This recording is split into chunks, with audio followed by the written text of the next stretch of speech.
Hello, everyone. Welcome to the Squad podcast, and we are doing a special episode where we're actually having a panel, and we're talking to Christopher Boozy of Sentinel. We're talking to Professor Maynard and Stephanie Gerlis. I'm mispronouncing your name, but you're gonna fix it for me when you talk. And we're talking to them about the two reports that Bot Sentinel has put out in relation to the hate campaign against Meghan Markle and Prince Harry, but really mainly it's Meghan Markle. And I am Tina, and I'm going to let my co host introduce herself, and then we'll go to the guests. Hi guys, this is Michelle, co-host of the Sussexsquad Squad podcast. Yes, hi. Hi, my name is Stephanie Gerlis. I'm a multimedia journalist and author. Yes, I am Goldburn Maynard. I am a professor of business law and ethics. Hi, my name is Christopher Boozy, and I am the founder and CEO of Sentinel. Thank you so much for joining us, and we appreciate you joining this panel because I think it's important that we set aside a panel not only for kind of the wider audience on Twitter, but also for the wider Sussexsquad Squad, the group of people who have been defending Harry and Meghan for the last 5 years on social media to kind of understand the impact of one, your report, and also the impact of the steps that the social media companies need to take, have to take, won't take, but we can talk about kind of a myriad of things.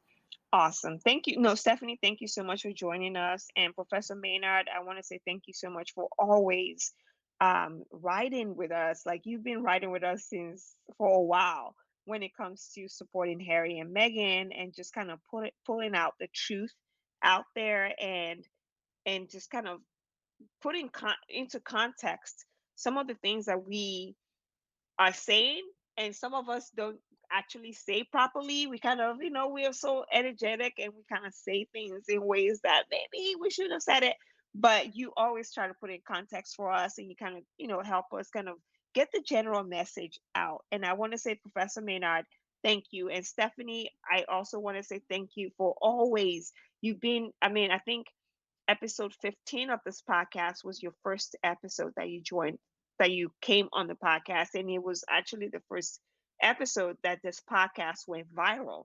You and Kenneth were on this podcast, and I want to say thank you for your unwavering support for not only Harry and Meghan, but also the Sussex Squad and also what we stood for. So thank you both so much for everything you've done.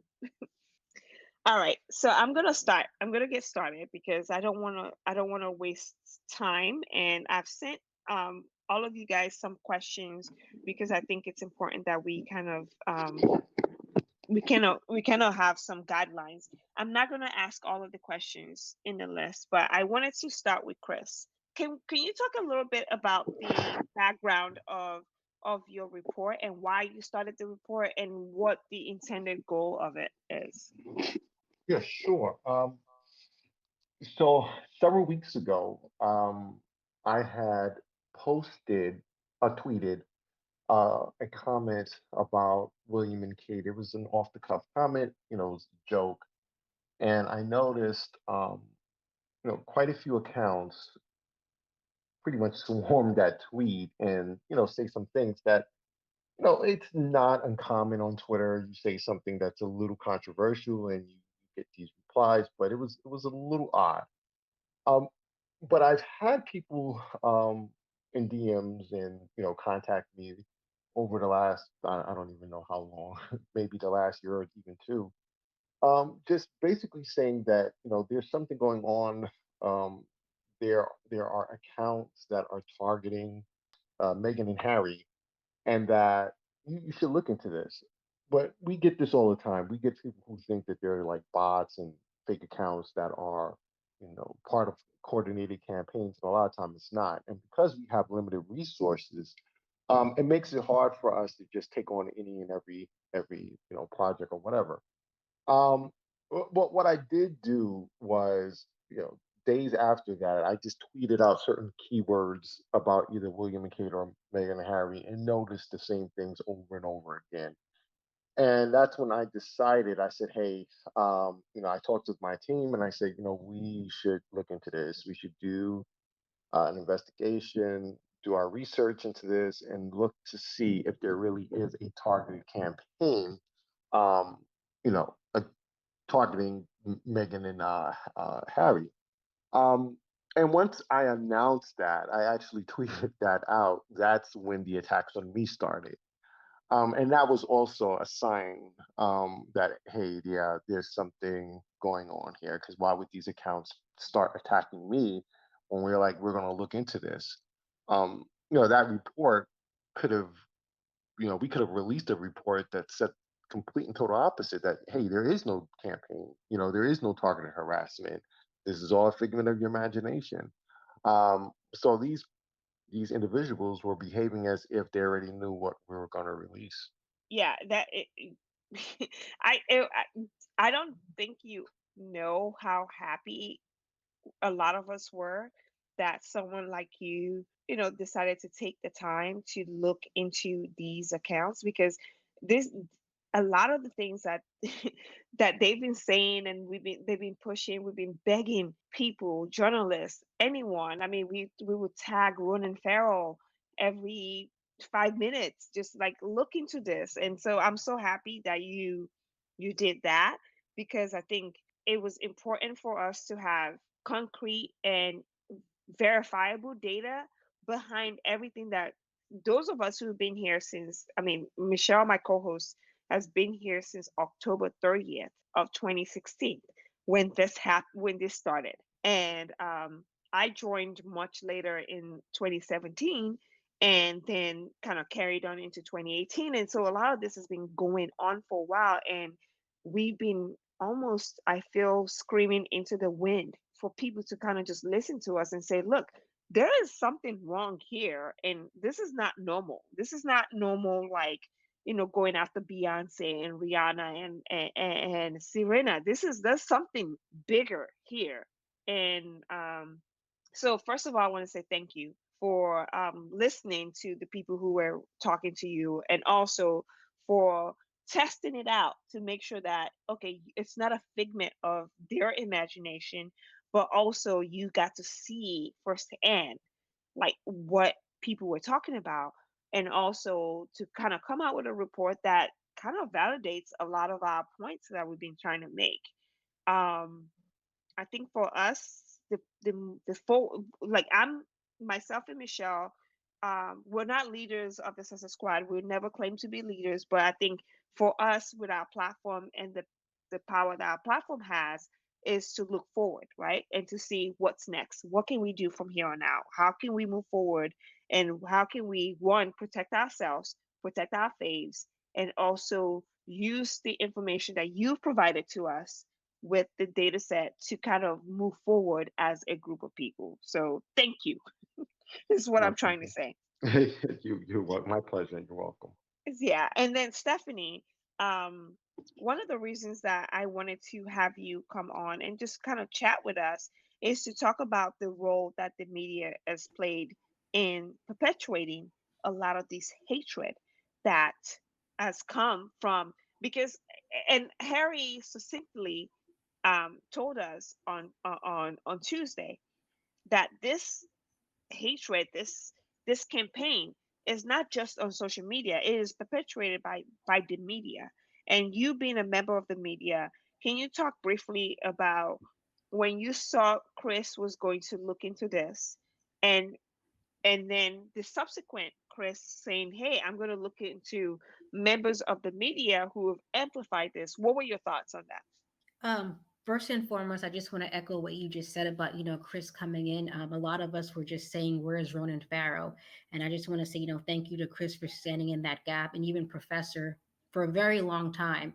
And as somebody in the media, as you pointed out, so much of this is happening in plain sight. And from what I've observed, is the fact that many people just don't want to do the job because they see look how Christopher is being attacked. And the thing is that a lot of this hate and coordinated campaigning against Meghan and Harry, it's happening in plain sight.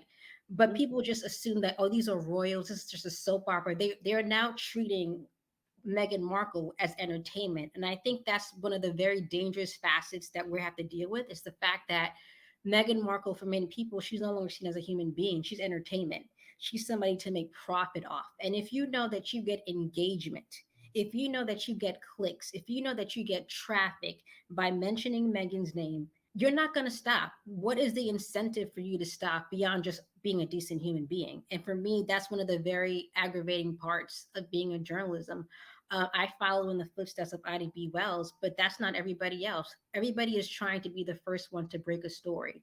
And it wasn't until that, Megan said with her own two words, with her own words, I'm not okay. She had to actually get on TV and be visibly broken.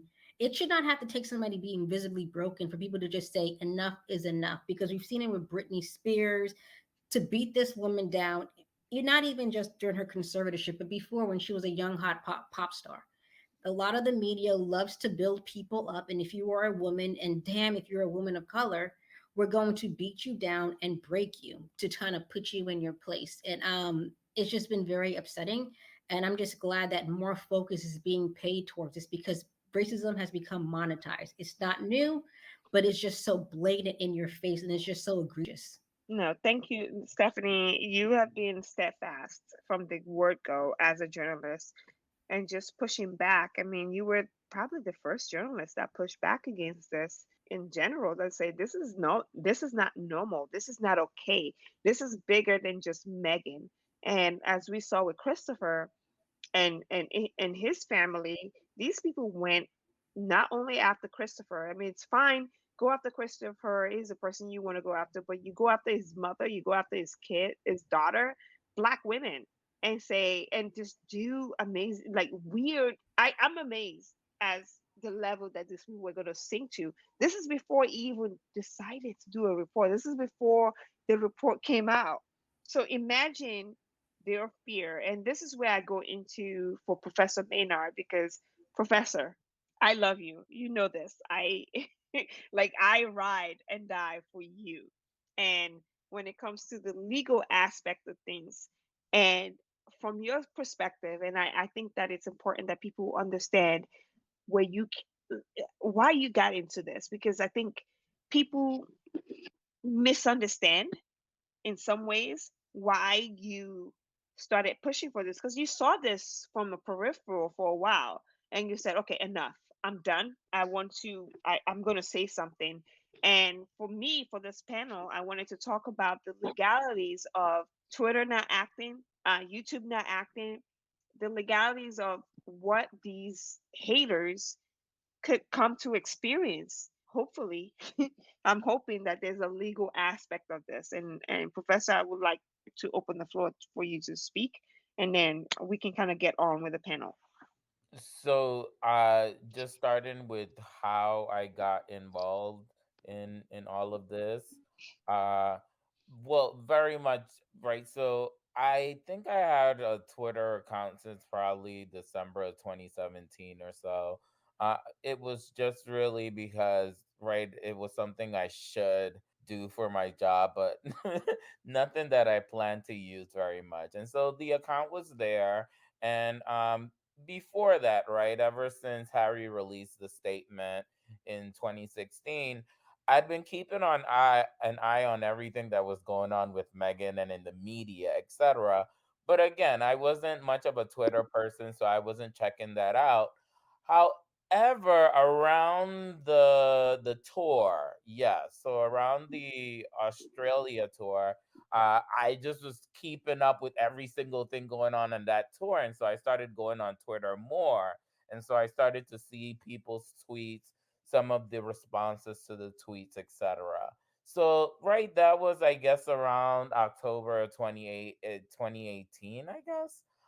And so then around, I guess, February of 2019, January, February of 2019, uh, was after being on Twitter many and many a times, I just got really tired of some of these reporters.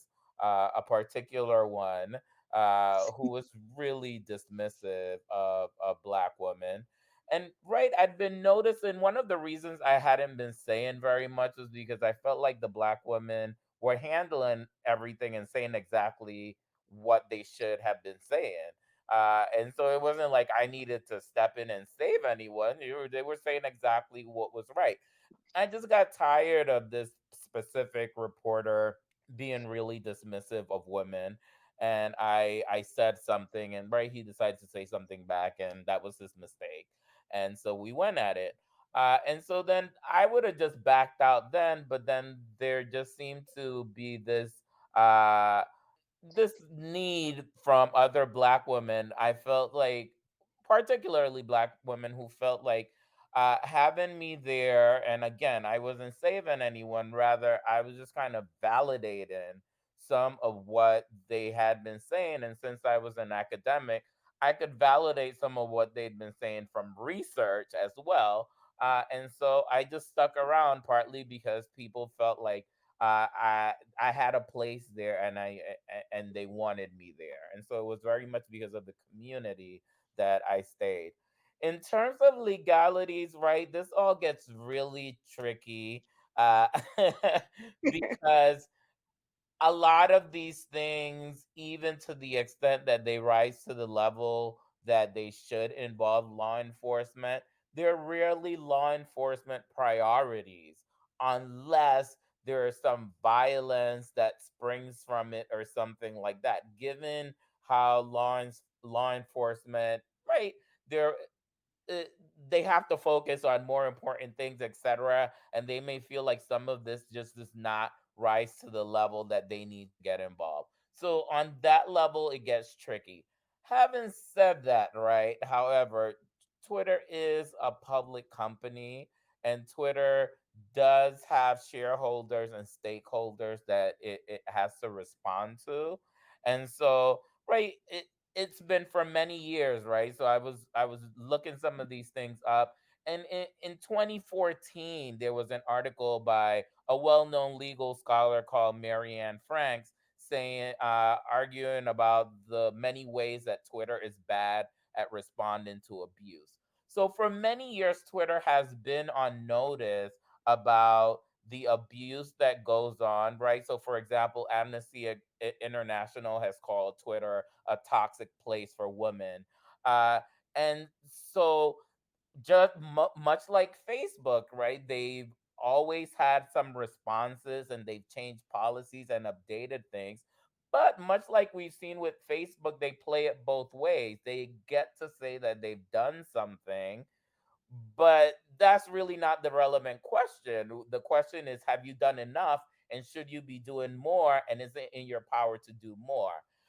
What I really want to know is the extent to which they are sitting on research, much like Facebook was until Frances Haugen came forward, that tells them, and I'm almost sure that they have this research that tells them the amount of violence and all of the targeted harassment, everything else that goes on Twitter, and the fact that they haven't done anything about that.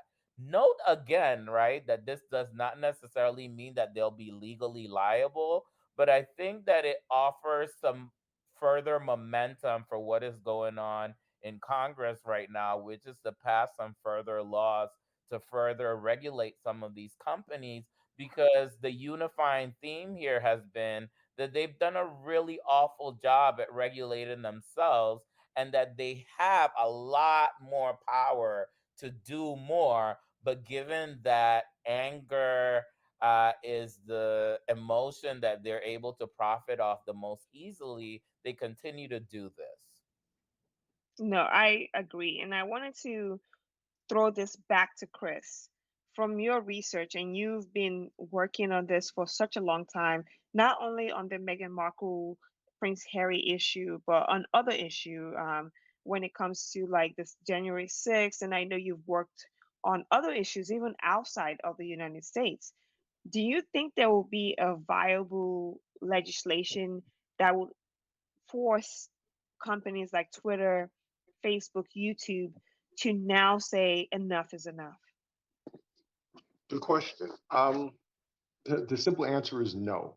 The reason behind that answer is because Okay, so let's say the United States does pass something that's meaningful. Hmm. But what about the UK? What about um, France, Russia, wherever else in the world? There has to be a unified um, effort to stop this. One country or a few countries passing legislation, laws to combat this stuff is not going to be enough.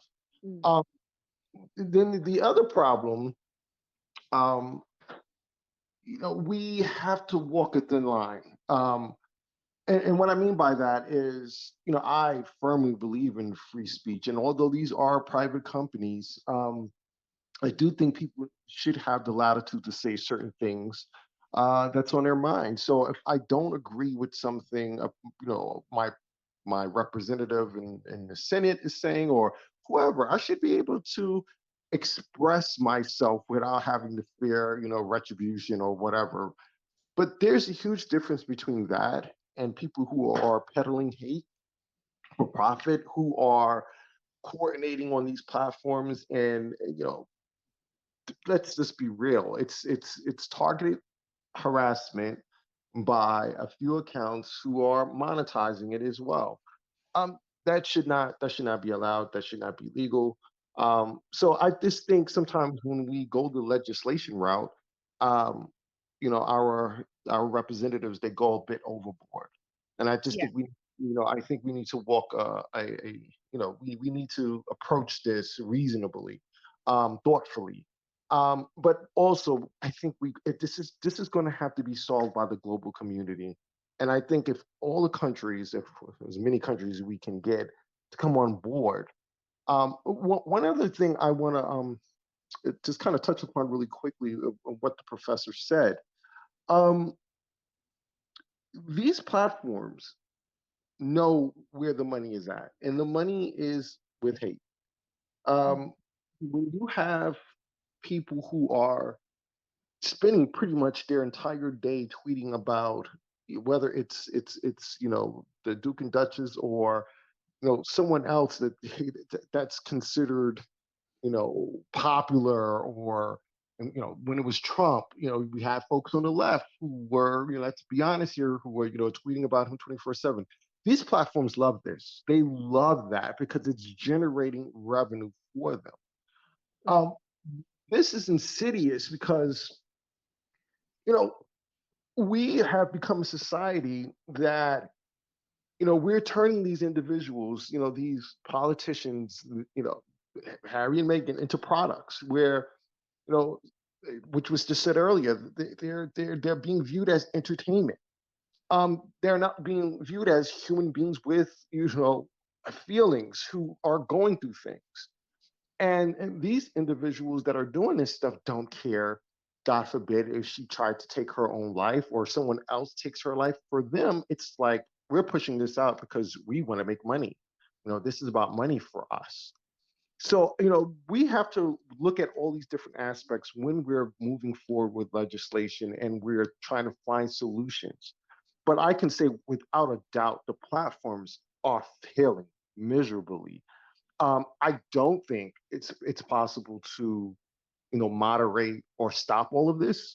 Just technologically, it's not just if we just stick with Twitter for a second, you know, over 500 million tweets per day, fewer than 6,000 employees at Twitter. Not all of them are focused on the security of the platform. Algorithms, machine learning, AI can only do but so much of the heavy lifting. So obviously, you're not going to be able to stop all hate. Obviously, you're not going to be able to stop all disinformation and targeted attacks. It's just impossible. But when a report like ours comes out, and you can clearly see the accounts in the report are doing exactly what we said they're doing. Hmm. Any any responsible company, you know, would say, hey, this is crazy. We can't have this, and say, we're not going to allow this on our platform. When we see this, we're going to address it and remove those accounts. That was like the low hanging fruit for them. So they come out looking like good guys. We all know new accounts will be created within the next hour or so. We know that they're all not going to go away. But for Twitter, that would have been like the best option for them, but they completely just dropped the ball on that and allowed they suspended like 10 accounts, but allowed the rest of just to flourish. So I, yes, the platforms are failing. yeah, and I think it's important for us to, and something that Professor mentioned, and I wanted to link back to something that you said, Christopher, which is it takes a global effort. Um, Germany, for example, has laws in place, right? That regulate social media and what can be acceptable on social media. And we've seen these hate accounts actually exploit those laws, to kind of get Twitter to deal with accounts that they disagree with. Not necessarily because what they're saying is a lie or incorrect, but because they disagree with an opinion or facts, right? And so they try to skirt the laws and use those laws in certain countries to their benefit. And it's going to take Twitter and the social media companies to actually do things like you said, Christopher, which is to take action on accounts that are blatantly violating their terms of service, which is you cannot you cannot foment hate against people, you cannot dox people, you cannot do blah blah blah. But Twitter is not actually even doing the bare minimum, let alone actually um, or even following any laws that they are governed by, whether it's from Germany or from the US or whatever. So it's going to take a lot. It's going to take companies to actually focus on following their own terms of service, let alone, let's forget the laws. Let's just talk about Twitter's terms of service, or YouTube's terms of service, or Facebook's terms of service, or I don't know, any other social media But out there. I Go don't. ahead, sir. So I don't think that they're starting from right from point zero here, in the Hmm. sense that we have history and experience that we can go off of, and Hmm. so we know that there are both certain topics and that there are certain groups of people that Hmm. historically have been marginalized, disadvantaged, and and, and, and taken advantage of in many ways. And so I just, to the extent, right, that for example, black women are a target, I would know that Twitter was at least more serious if it was trying to do more on protecting black women, right? Especially prominent ones who get hate all of the time. And Exactly. so is the lack of action as those, right? Because we can't start this on a speech kind of level because that's way too broad, etc.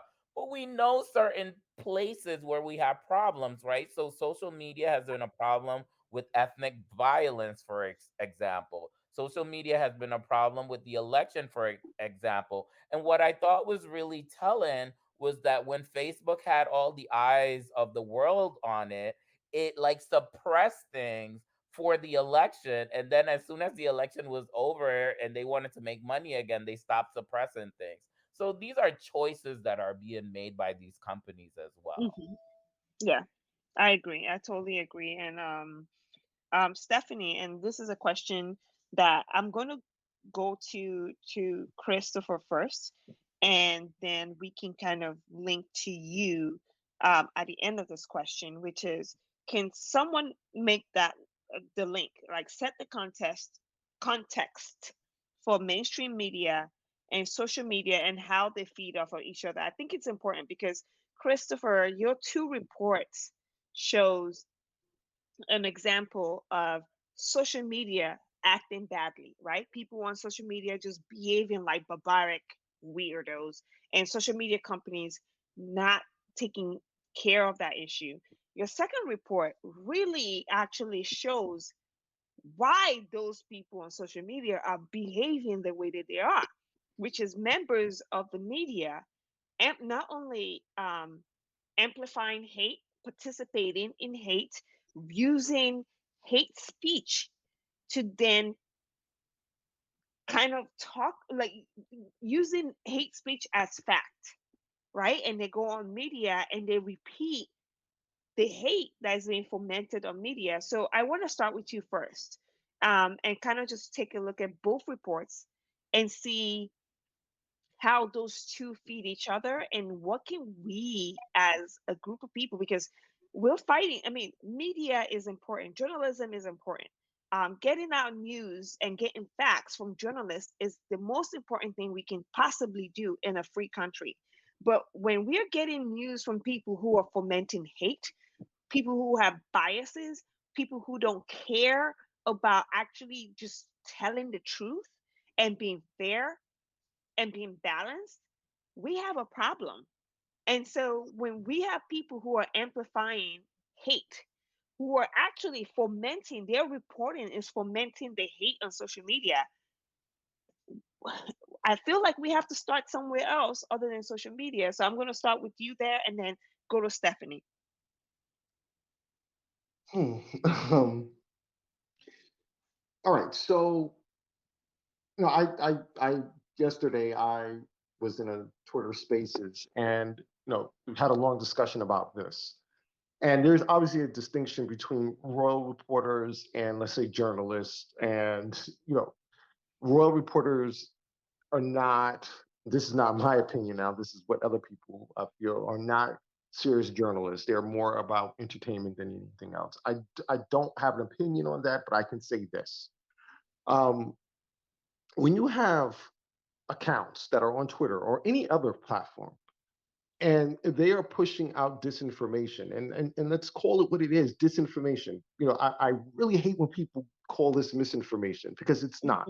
Hmm. Misinformation, just so your listeners can understand this. Misinformation is, by to break it down to its simplest form, it's you repeating something by accident that's Hmm. not accurate. So for a quick example, I may say something like, "Oh man, it's raining in New York City right now," and that's something that I saw on an old weather report, but it's actually really sunny. So that's Hmm. misinformation. It's an accident. It wasn't something that I was intending to do. Disinformation is the intentional manufacturing and spread of false information. These people know what they're putting out there is false. They know Meghan was pregnant and that she didn't have a fake belly. They know she didn't do, you know, whatever it is that they're claiming that she did. But they're putting this stuff out there because they know it's going to get attention. They know it's going to get clicks. It's going to drive people back to their YouTube channels or whatever it is that they're peddling. So when you have these accounts pushing disinformation, and when I mean accounts, hate accounts, and Hmm. then it's being picked up by quote unquote royal experts or royal commentators, and then they're amplifying that and then talking about that on TV, that's a huge problem. So, for example, in our report, we talk about one of the top hate accounts that we were monitoring. Excuse me, I'm sorry. One of the top quote unquote royal experts that we were monitoring, and she had more interactions with hate accounts than all of the other journalists. There were 10 royal experts, excuse me. There were 10 in total. She Hmm. had more interactions than all of the other journalists combined. Okay, she she took information from one of the accounts that are now, well, the previous account was suspended, but she has a new Yeah, account. she's back. She's back now. So, Yeah, by the way, Murky Meg is back on Twitter, and yes, sorry. yeah, they're all back. They're pretty much all are back. Hmm. Um, but she went ahead and she amplified something that was said about that, that hate account had put out about Meghan and Harry paying 1.5 million to be on the cover of Time or some nonsense like that. She retweeted it out and said, "Wow, like if this is true," or something along those lines. And then 2 days later, she goes on TV and repeats this nonsense that she received from a hate account. Just a few days ago, after we released the report. Now, this is, you know, international news, Hmm. and she was reached out. I should say BuzzFeed reached out to her and asked her to go on a record, comment on the report. She chose not to. But after the report was released, another hate account uh, put something out about Meghan's dress, and it was just really juvenile, really silly. She amplified it, and then a few hours later, it became an article with um, Angela Levin, tweet. So they used her tweet that she amplified from the hate account, and they turned this into an article. So now anyone reading the headline would think that a whole bunch of people were criticizing Meghan Markle's dress, which was not true. It was not accurate. It wasn't like an overwhelming pushback against the dress or whatever. It was a few accounts who are hate accounts were manufacturing this quote unquote, you know, criticism or whatever. So that's just two examples of how it goes from hate accounts to the mainstream. Yeah, but for me, and this is something that I wanted to point out, and and Christopher, we can disagree, we can have like logical dissents on this panel because I think it's important that we have conversations. I honestly believe that a lot of these hate accounts, and you don't have to agree with me, this is not something that I need agreements for, are actually a lot of these royal reporters, and a lot of them are also they foment a lot of their reporting. If we go back to um, October of 2016, and Michelle, I'm going to pull you into this before I pull Stephanie into this. I don't know if Michelle is here. I think she was away for a bit, but a lot of the royal reporting and the British press reporting actually fueled a lot of these hate accounts prior to their nonsense, like straight out of Compton's, wrong sides of the track, and all kinds of stuff. We didn't have this about Meghan. It was because the British press was actually reporting these hate stuff to the point that Harry had to release a letter on November 8th of 2016, because it got so bad between October 30th and November 8th that he had to release a letter saying this has to stop from the media. And Michelle, I'll let you jump in as to how the media actually fueled this before social media picked it up. Yeah, And then yeah. I'll go to Stephanie. No, no. So yeah, I was around the time where I believe it was the Daily Express article that outed Harry and Meghan's relationship. And ever since, so that was October 30th, 2016.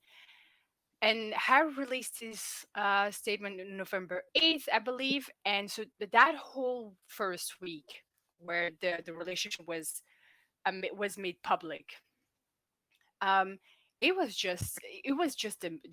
wasn't social media. I remember I was around social media as well, so it was crazy there too, but it was the media who was really hammering onto Meghan, and it came from everywhere. So within a day or two after the article, outing the relationship came out, they already interviewed her, estranged half sister. This was 2 days later, so this is November 1st, and then we had, and it just continued, fake stories. They tried to look for where she grew up. It was just they just start to dig like really crazy people. And Harry, seeing this, he just released a statement explaining, "Hey, this is not a joke, because for them it's a joke. It's it's entertainment, as you guys were saying." And it was just crazy to see that level of um, lambasting that she got from the get-go. So one thing we hear, I don't know, I just wanted to talk a little bit about to Christopher, because I want to know, prior to you making that joke about William and Kate, I just want to know, how did you feel about all of this? Did you look at it as entertainment? Because from someone who has seen it from the get-go and seeing how it just got worse, like it never stopped. It got worse and worse and worse and worse to the point where they had to leave. And even to this day, I mean, it still continues, as you can see. So it never stopped from the moment they announced they were boyfriend and girlfriend. It never stopped until the moment they got engaged.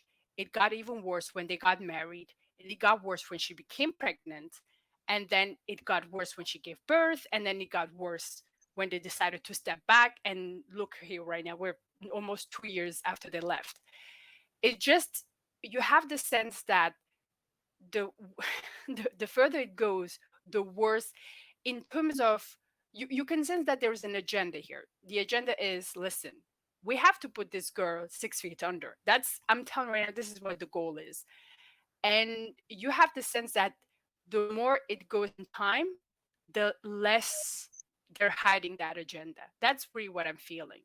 It was hidden prior, it's obvious right now. Right. Like I told everyone, I wasn't a royal watcher. I mean, in the past, I have commented on Meghan. I've defended, her in certain tweets when certain things were said. I can't remember off the top of my head. You'd have to like do a search. But I have commented in defense of Meghan in the past, but I really wasn't a royal watcher. I mean, I got to be honest. This is not like something I'm interested in.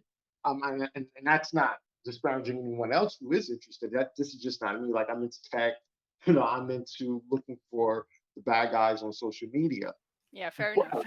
Yeah. right, but as I stated earlier, people were coming to me every now and then and saying, hey, there's something going on. And it's not until the recent, activity where I was like, okay, like we got to look into this. Now, I could say it's really bad, from the time we really started looking into it to now.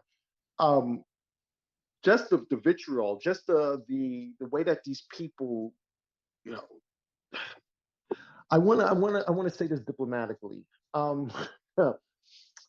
There is a certain audacity with these group of people who feel that they can attack her and say whatever they want with no retaliation, with no not being held accountable for what they're saying, what they're doing. But if anyone dares challenge them, if anyone shines a spotlight on them, it's like how dare you do this? I mean, I'm going through this right now because I've been exposing these people. They're calling me a bad guy. They're talking about contacting the FBI on me because I'm exposing what they're doing. Just earlier today, I tweeted something about Taz because we have a tip, email account where people could give tips, and certain individuals who have been part of this hate cabal, or whatever you want to call them, decided they wanted to snitch on her and said some interesting things, which I'm not going to say now in this podcast. But I tweeted that out, and sometimes I'm not going to lie, sometimes I do troll, and I do that because I'm one of those people who believe if you're going to do something, put your name to it. If you want to go out there and you want to, slam Harry, Meghan, or whoever, put your name to it. Don't hide behind an alias, whatever. Put your name to it. If you really firmly believe in what you're doing, put your name to it. So I know I'm going a little bit off of the original question, but I'm saying this because I think it's really important that these individuals, as I was stating, I tweeted this thing out. I didn't really say anything specific. I just say, hey, look, we got these tips or whatever. And she goes off on her Twitter talking about she's tired of the bullying and the mean girl stuff. Now, this is a person who has dedicated the last 3 years or so to literally being a bully and a mean girl, but she's tired of it. And then goes on to proceed to say that I'm a pathetic excuse of a human person or being or whatever she said, or a man, and that I'm trying to drive someone to commit suicide. This person literally tweeted that I'm trying to drive people to commit suicide for exposing the hatred and the abuse that they've been inflicting on a Black woman for the past 3, 4, whatever years that they've been doing it. I mean, I got to be honest with you. I'm gonna jump in here. She she was driving January 16th, 2019. Taz Murky Meg, Yankee Wally, and the cruel cabal of Megxit drove, and Kate Middleton, Prince William, Prince Charles, Queen Elizabeth, Jason Knuff, or whatever his name, drove Meghan to idealizing suicidal, to having suicidal ideation.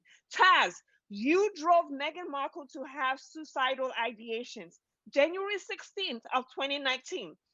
And I'm getting emotional here because I went through suicidal ideation last year and as recent of October 24th of this year. How dare you weaponize suicidal ideations because you're being exposed for being the trash human being that you are, where you're sitting there abusing black women. Taz, have you lost your mind? You drove Rachel Meghan Markle, the Duchess of Sussex, January 16th, 2019. You, Taz, Murky Meg, Yankee Wally, Prince William, Kate Middleton, Queen Elizabeth, Prince Charles, Camilla, the entire British press drove Rachel Meghan Markle to suicidal ideations. And when she revealed it on March 7th of 2021, you did videos saying she was lying. So you can kiss my black ass about your suicidal ideations. Okay? You can kiss my black ass about your suicidal ideations. I'm sorry. I'm sorry. This is not how I wanted to do this panel. I'm going to shut up now. But how dare you, the caucasity of you, to sit there and say that because Christopher is calling out your abuse, your hatred, your debasement, your dehumanization of black women, and saying, stop it. And because you know that if you stop it, you make no money. You have decided to now weaponize suicidal ideations, the same suicidal ideations that you made fun of on your account, the same suicidal ideations that you pushed a pregnant woman. She was 6 months pregnant, Paz. You pushed a pregnant woman to have suicidal ideation, to want to kill herself and the life of her child because people like you were making videos about her, because people like Jason Knapp were making videos like her, because people like Prince William was saying that I want her gone, and not saying I want her gone physically, but I want her gone forever. Okay? And Robert Lacey wrote this in his book. So please, excuse my language, fuck you. I'm done. I'm gonna probably delete that out, but I had to get that out. I'm gonna pause, and I'm Christopher. Can you finish, and then we can go to Stephanie because that really got to me. Um, no, I have nothing further to add. I have nothing further to add to that. Yeah. I'm sorry, guys. I just want to add one thing. I was actually thinking about you guys, both of you, saying that, um, these people just want to act with impunity. And when they face consequences of their behavior, they're actually upset by it. I'm trying to understand, is it possible that the fact that they felt that they could do this without any without any punishment? I'm trying to think if there was, how can I say this, a way of like, were they told that you're going to be okay, this is what we want you to do? Did they receive reassurances that this was going to be okay for them? I have the sense for me that, listen, I'm people might think that I'm crazy conspiracy theory, but here's the thing. Everything that I've put out in this podcast since 2019, every single one of them end up being true. So it's not even, I don't think I'm clever than anybody. I'm just look at the evidence and then I try to drive conclusion to it. I have the assumption that a lot of the hate accounts, Christopher obviously was saying earlier that Angel 11 is the one who is in contact the most. because she does it openly. I'm I'm telling you, I know for a fact that there's some reporters who have burner accounts and who reach out to those hate accounts through those burner accounts. Dan Wooten, we're looking at you. I'm telling you, there's multiple. I don't know if there's a way to figure that out, but I know it's the case. We know it's the case. Chris is not gonna. We caught some reporters retweeting stuff and then deleting because they realized that it wasn't their burner accounts. Yeah, Yeah. Chris is not going to talk about that, and let's not put him in the position to kind of name reporters, and let's not put him in that position because he can't. And so I hope people understand that Chris cannot like go rogue. No, Like, I don't want him to. I'm not saying names. I'm just saying that I know this is a fact. So yeah, when the report came out, and then we saw that this reporter, contacted and was in touch with these people the most, and then some barely did or some didn't. I know that those, they don't do it openly. Right. That's it. No, well, yeah. I mean, look, I can't I obviously can't name names, but look, reporters, journalists, they're human beings, and yes, some of them do have burner accounts, and some of them will use their burner account to amplify something or retweet something. They're obviously journalists, royal reporters, commentators, whatever, that don't like Meghan and Harry, that don't like Meghan just for the fact that she's black and the fact that Harry married a black woman. It's just that simple. This a lot of this is about race. Um, and that's and really and truly, and I will say this on the record because I would say this, and anyone who asks me this question, I will say this just from experience, that a white racists don't like it when you call them white racists. They don't like to be called racist when they know that they are racist. Um, so these individuals that are doing this and trying to pretend as if this is entertainment, um, get upset when the spotlight is put on them because now they're being painted as a racist. Well, if you talks like a duck and walks like a duck, God damn it, it's a duck. If you are talking constantly about a black woman and profiting off of her and doing what you're doing and doing it in a way that it is racist, then what do you think you are? So obviously these commentators and these experts and whatever, they can't be as blatant as the hate accounts. So they do use burner accounts. They do things that would be considered unprofessional when they are caught, and some, as been stated, have been caught. Um, and let me just, I want to kind of get off topic a bit because I'm going to forget this, and I got to say this. You know, I'm always asked like, what can we do? I'm always asked this question. And one of the things I can tell you is these people don't like to be exposed. And I'm not talking about doxing per se. I'm not talking about that. But it's time a spotlight is put on these people. If you're going to do this, if this is something that you really believe in, then by God, you're gonna use your real name. Then you're going to come out and say, okay, this is how I feel, this is who I am, and do it. But don't hide behind an account and think that you can have your cake and eat it too. So if someone, for example, was to, and I'm not saying I'm going to do this, but if someone, for example, was to take out a full page ad in their town and say, hey, look, this is such and such individual, and this is what they're doing. Do you think that person will still continue to do that if that was to happen? You see, so and that's just an hypothetical there. But the point that I'm making is that there's always more than one way to skin a cat legally. A lot of these people, you can't sue them for defamation, because of just the way the laws are, in the UK versus the United States. It's very costly to do so. And they know that. If Harry and Meghan, and believe me, they know who these people are. They have people who can easily, if we found this information out, they can find this information out. They could sue these individuals. But it's not, for them, it's not something it's a lose-lose situation. You're going around suing these hate accounts. And so then you look kind of pathetic and petty, to be honest.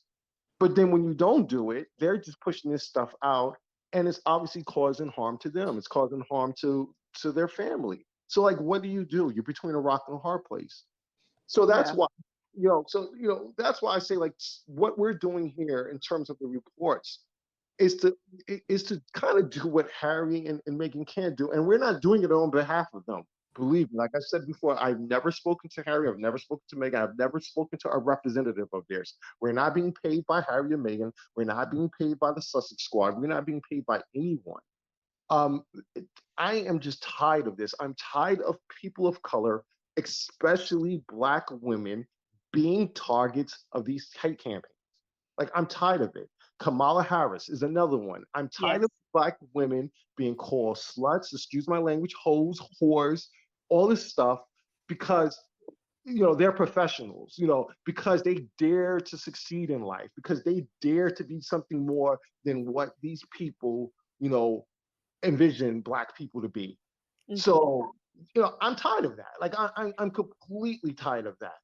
And this last thing, and I promise I'll shut up. Um, no, because they talk about, oh, Megan is not really Black, right? And so that's their way of trying to whitewash their racism. Yeah. Um, Megan never did anything to these people, and this is something I said yesterday. Like, I don't care if Megan is the best or greatest person in the world or the worst person in the world in terms of personality. It's not about that. Everyone is afforded some type of decency. Everyone. And I have not seen anything where I can say, well, geez, I can kind of understand where this hate is coming from. And that's no excuse. Like I said, no one deserves this much hate. I have not seen anything in the research that we've done that warrants this type of hate that's coming towards Megan. This unadulterated, irrational hatred where if she breathes too hard, there's an article about her breathing too hard. I've just never seen, in my experience, I mean, it's crazy. So I'm gonna stop with my rant now. If you have to cut it out, I understand, but I just want to say this because it's really frustrating when you're looking at this stuff and not everyone really digs into the weeds and looks at all of this. And I'm telling you, it's absolutely insane that. Oh, we know. I actually want to go back to one thing you said about Kamala Harris and um, the way that she's being targeted as well. For me, again, I really want to link, what happened on social media and what happens in the mainstream media. Um, because I was looking at articles that were written about Kamala Harris, and I could find similar article about Meghan. And I'm talking about, remember there was this article that I believe was Politico that wrote this article talking about um, Kamala Harris. She wants a specific pen to, she demands a specific pen to write, and you better have this specific pen. She's difficult with her aides and stuff. All these are similar story that we've seen in the British media about Meghan back in 2018, which is the stuff that they're rehashing right now with the bullying claims that they're doing.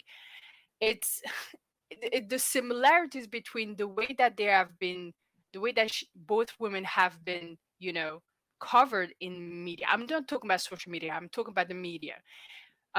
It's the similarities for me is so obvious that I'm not surprised that when social media is also playing a part, that social media is an engine that they're using to fuel hatred towards them. So one thing I was actually in the space that you did yesterday. I was like I was there for the first hour, and one thing you said is that um, there was a symbiotic relationship between social media and then reporters and the articles that are written about Meghan. And seeing the similarities for me between the way that Meghan is being treated on social media and the articles that are written, and then seeing how Kamala Harris is being treated right now, there, for me, because of the similarities of it, it has to it doesn't, I wouldn't put social media as the guilty party, as at least not number one for me. I wouldn't Yeah. put it But I let's wouldn't put it there for me. I would yeah, start for me, I would say reporters and mainstream media wants a narrative, so they create it on social media and then use it to then write their articles. yeah, and That's let's bring how it Stephanie happens. in. Let's bring Stephanie into this because I think that she, and with her expertise as a journalist, she can kind of be better equipped to talk Yeah. about how mainstream media can shape what's being discussed in social media because we all know from the Meghan Markle, even from the Kamala Harris. I mean, there were conversations about Kamala Harris in Paris this past week, and a lot of those conversations were shaped by mainstream media. And so let's bring Stephanie in and kind of just help understand how.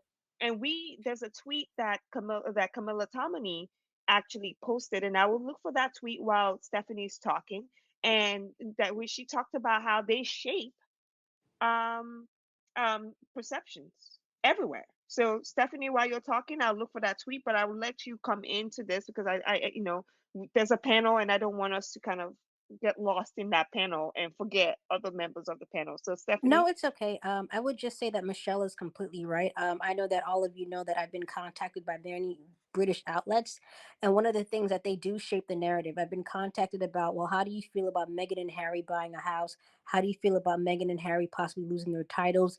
And I got fed up, and I say, when will you contact me about Prince Andrew? Prince Andrew is the biggest threat to the monarchy right now. In my opinion, the British monarchy is shielding a possible pedophile.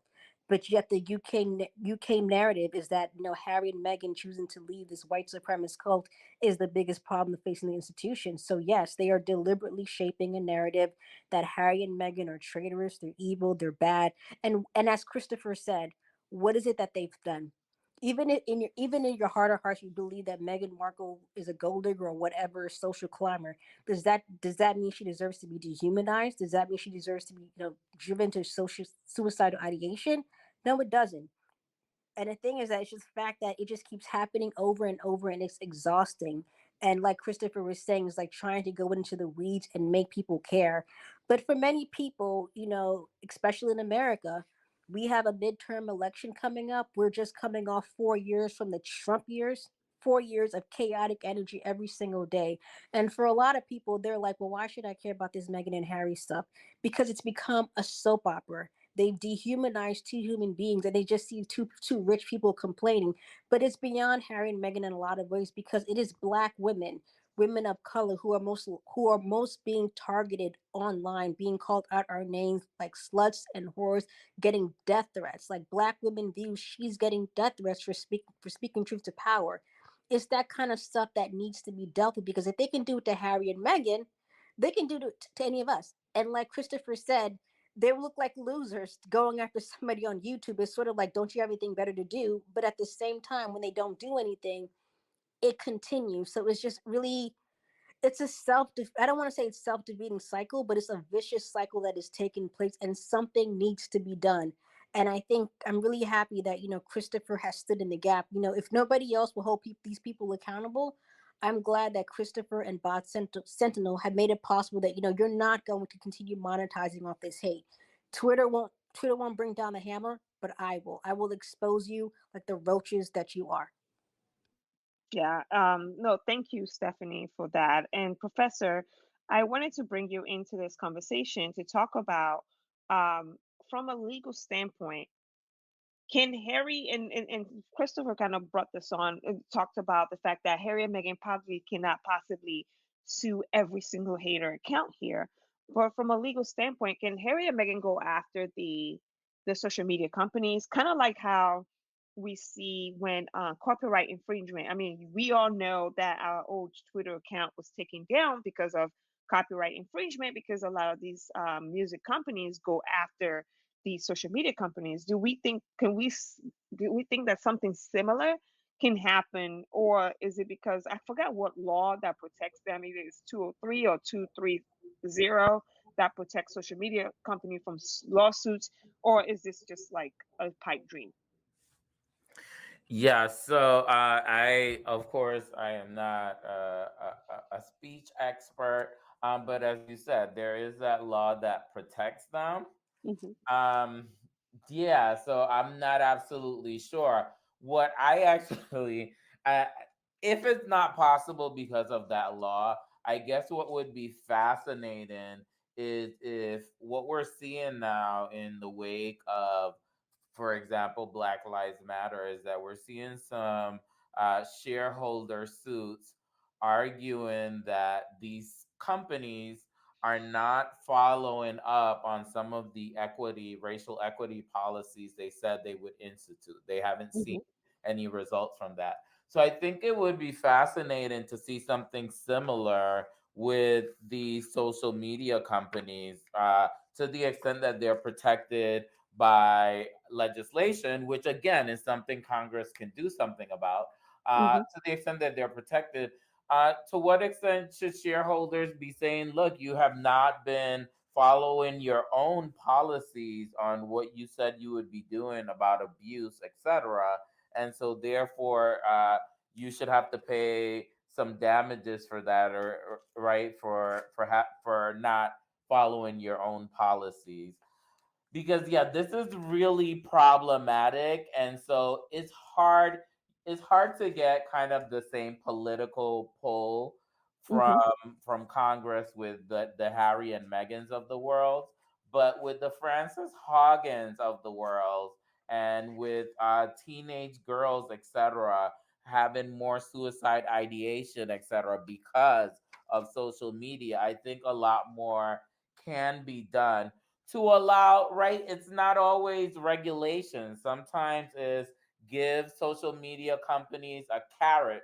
You can only have protection from lawsuits if you can show with data that you have taken reasonable steps to actually shut down some of this abuse, right? Hmm. So you give them a carrot so that they can get the protection that they actually want, which is from these kind of individual lawsuits. Because Lord knows, human rights groups and countries would actually have all kinds of suits that they would be able to file against these companies. Yeah, and I think it's just so there's so much going on that I just don't even know where to even start with this whole thing. But I think in the case of, and I think I would narrow the scope a little bit to kind of just Harry and Meghan, right? So with Harry and Meghan, say Harry decides, we know Meghan ain't gonna sue, but Harry will. Say Harry decides to go after YouTube, because I mean I think the most damage to them and even causing her to almost take her life came from YouTube, most of it, and then obviously with the urging of the British press and the British royal family. So could Harry sue YouTube for that? Would that be something that YouTube could be liable for? So the problem, yes, the problem is that Section 230 that protects the computer service for, right, any third party content. So they're not treated as the publisher of that content. So therefore, Harry would have to go after the specific creator of the content. And so Okay. again, we're back to that problem of perception that Chris is talking about. Now, if there is a company that is pushing out a substantial amount of this content, like there was, right, the company that was taking pictures of Archie, then you can go after a company. A lot harder in the sense of perception to go after some individual YouTuber or content creator. I mean, Justin Bieber was able to do it successfully, and even Jamie Spears, Britney Spears' father, was able to do it successfully. So that's why I think I was thinking in that vein, but I do understand what you're trying to say. It'll be too much, and there's way more of Harry and Meghan hate websites and accounts out there. It would be a losing battle. And the reason just so There's, people. yes, there's also kind of the Streisand effect kind of worry. Hmm. Yeah, Are you just drawing more attention to this stuff? yeah, Exactly. yeah. Exactly. Yeah, and so I mean, the reason why I wanted to bring this up and say this because there is a thought in the Sussex Squad. There's a lot of people saying, "Oh, they're not doing enough to stop these people. Why can't they sue them?" And I think that people don't understand the law and they don't understand that it's more complicated. And for me, like say Megan sues somebody like Murky Meg, that's what Murky Meg is looking for. That is her come up. That's what she's been waiting for. She wants to be sued, just like Pierce Morgan wants to be mentioned by Megan, right? She wants them to sue her because she knows that that would elevate her profile. We're complaining about her making profiting off of hate right now when no one she's relatively unknown in the grand scheme of things. But if Megan sues her or Harry sues her or say Yankee Wally, who is I just found out that she was a fucking madam and broke and she's a criminal and doesn't have a pot to piss in and a wind to throw it in. That would give them actual leverage to be able to continue their hate, and continue to kind of like what we see with Daily Mail right now, right? So Harry and Meghan sues them, right? And they've actually amplified, they've actually made way more money from that lawsuit. They've actually been able to push their agenda much wider because Megan sued them. And that I think that would I believe that would be the same result for the likes of these irrelevant grandmas who are in debt, who are drug addicts, who are racist, who have nothing going on for them. This would actually be the boost for them. It would actually encourage them rather than dissuade them from the hatred. So I wanted to bring that up and to kind of talk about it because I think this has been a conversation within the fandom. But anyway, I don't want to belabor a lot of topics. I want us to move on.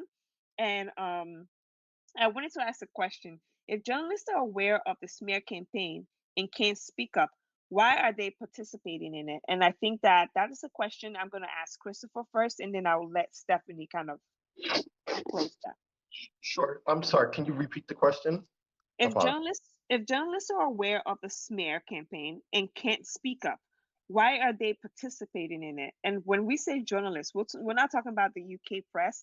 We're talking about in general, like somebody like Joe, I forgot his name, Scarborough on Yeah. MSNBC, amplifying lies, or even ABC on ABC, Huda Kotab and a few other people amplifying blatant, demonstrable lies, and they amplify it and they repeat it and they participate in it. So if they're aware that there's a smear campaign and they can't speak up against it, but why do they go on their platforms and then amplify it Because it and sells. participate?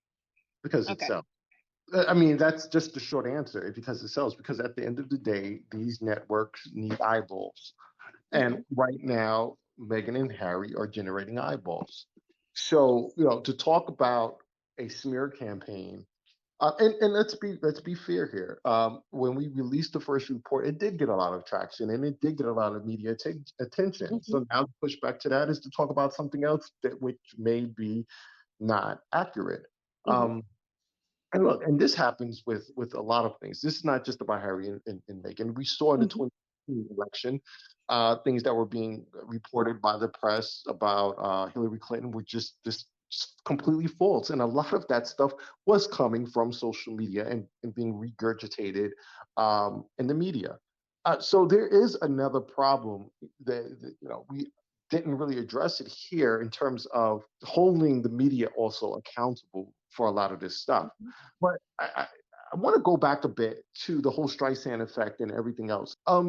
It's really about being creative. I personally don't think Harry and Meghan should go sue individuals. Obviously, I've stated that, but they could go after certain uh, maybe certain journalists who are obviously doing this, like who's obviously amplifying this. Um, they could maybe possibly do that. But like I said, another thing is to fight fire with fire. I mean, like I said, going into a local paper, putting out an ad saying this is what this individual is doing. I don't think that's considered defamation if they are actually doing it. A lot of these people a lot of these people are cowards. I can say that. They are cowards. So if a spotlight is being shined on them, a lot of them would shut their accounts down and run in a hole because they don't want that extra attention. And that's going Mm-hmm. back to what I said earlier about Taz. She's behaving this way, and Yankee Wally and Murky Merk and the rest of them are acting this way because one, their income is being threatened now. If you Mm-hmm. have international attention being put on you, a spotlight being put on you, is YouTube gonna say, okay, we're no longer gonna monetize these channels? They're not so worried about getting their Twitter accounts suspended because they know they can create a new Twitter account and grow their followers, whatever. But Mm-hmm. creating a whole new channel and starting from scratch, it's much harder when when this is your main source of income. So I think groups have to start getting creative and start going after the folks who are monetizing this stuff. Mm-hmm. Yeah. And I mean, and I agree with you because we know that, actually Murky Meg, which I rarely ever mention her on this podcast. I don't. I think probably this is the third or fourth time I've ever mentioned her in the 3 years that we've had this account. But she was mad because I called out some of the things that she has done to Megan, and she claimed, I was affecting her brand, and she clearly stated that she said, as you all know, I run a YouTube account. A well known podcast tweeted a very defamatory comment on Twitter. The tweet states that I, Murky Meg, sent someone over to New York while Megan was there in February 2019 to try and stab her. This is extremely defamatory and wholly untrue. It's not only that, but this could have a negative impact on my brand and channel. Her brand and channel is to dehumanize, debase, and literally abuse and harass and target Meghan Markle, a black woman. That is her brand. Okay. And so she said, it's worrying that this account, I believe, was involved in doxing me. That never happened. I don't know anything about, we don't know anything about her. We never have.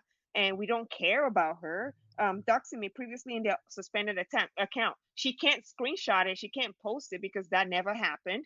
And I told her, I said, prove it and sue me, because I would drag you in court. You're going to sue a lawyer. You're going to get dragged.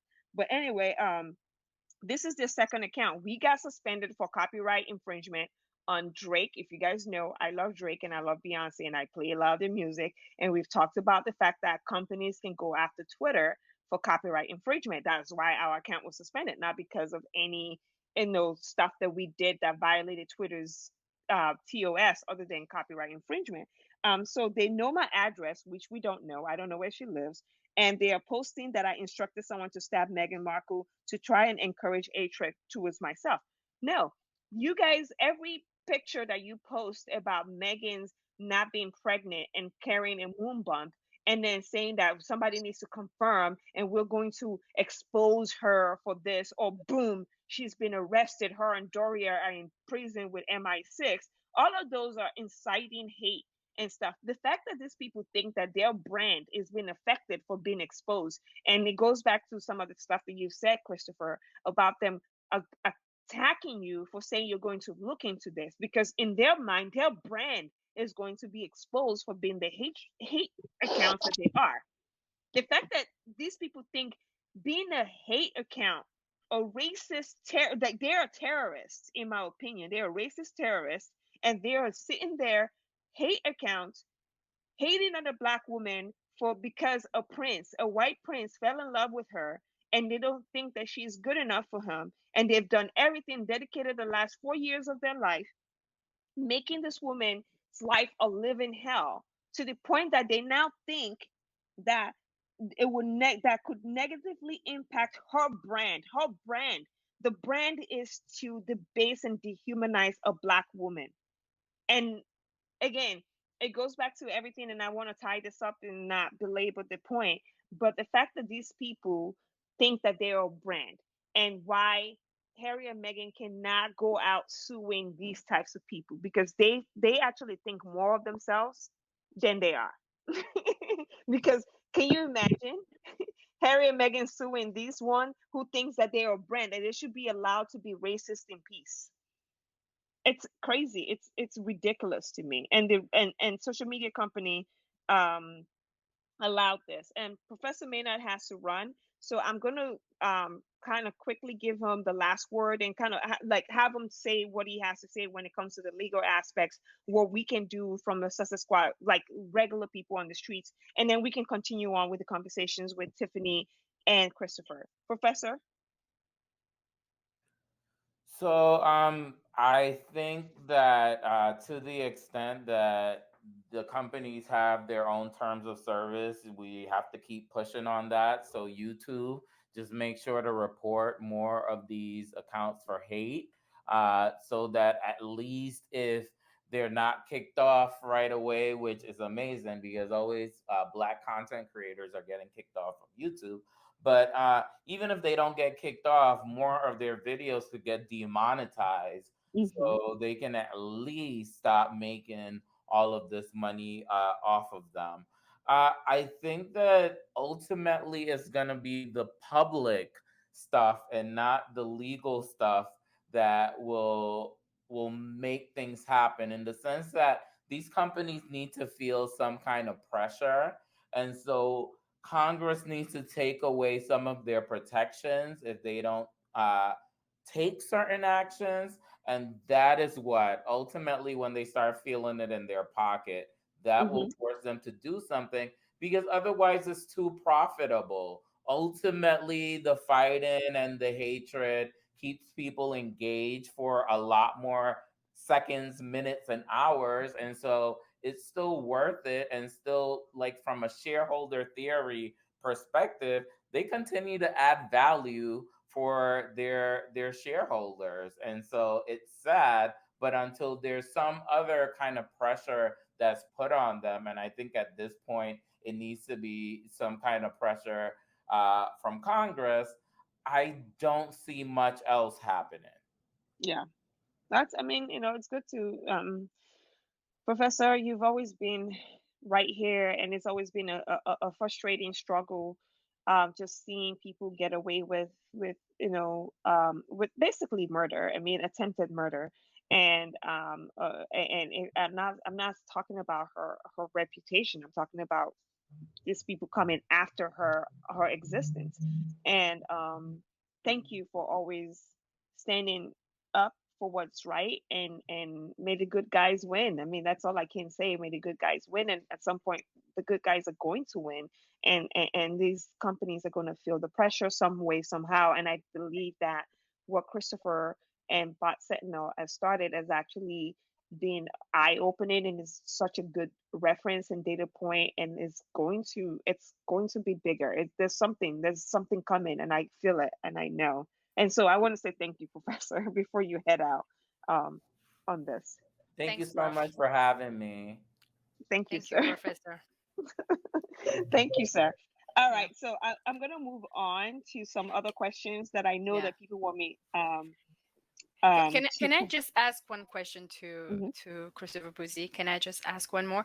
I just mhm, I just want to know, um, did I'm not talking about British reporters, but after you put out the first report, and we've seen the traction that it got, I just want to I just want to ask you if did reporters reach out to you, and what was the response? Because for me personally, I think I think people know about this.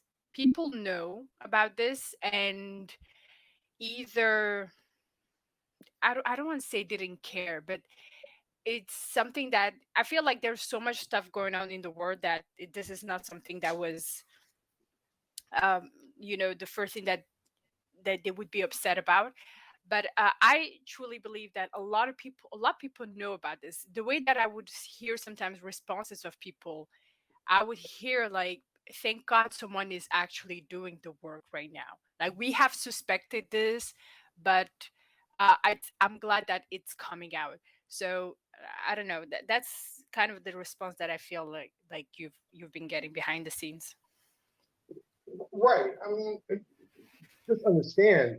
Sorry. I'm sorry. Just understand that a lot of journalists have been Yeah. on the other side of these attacks from these accounts.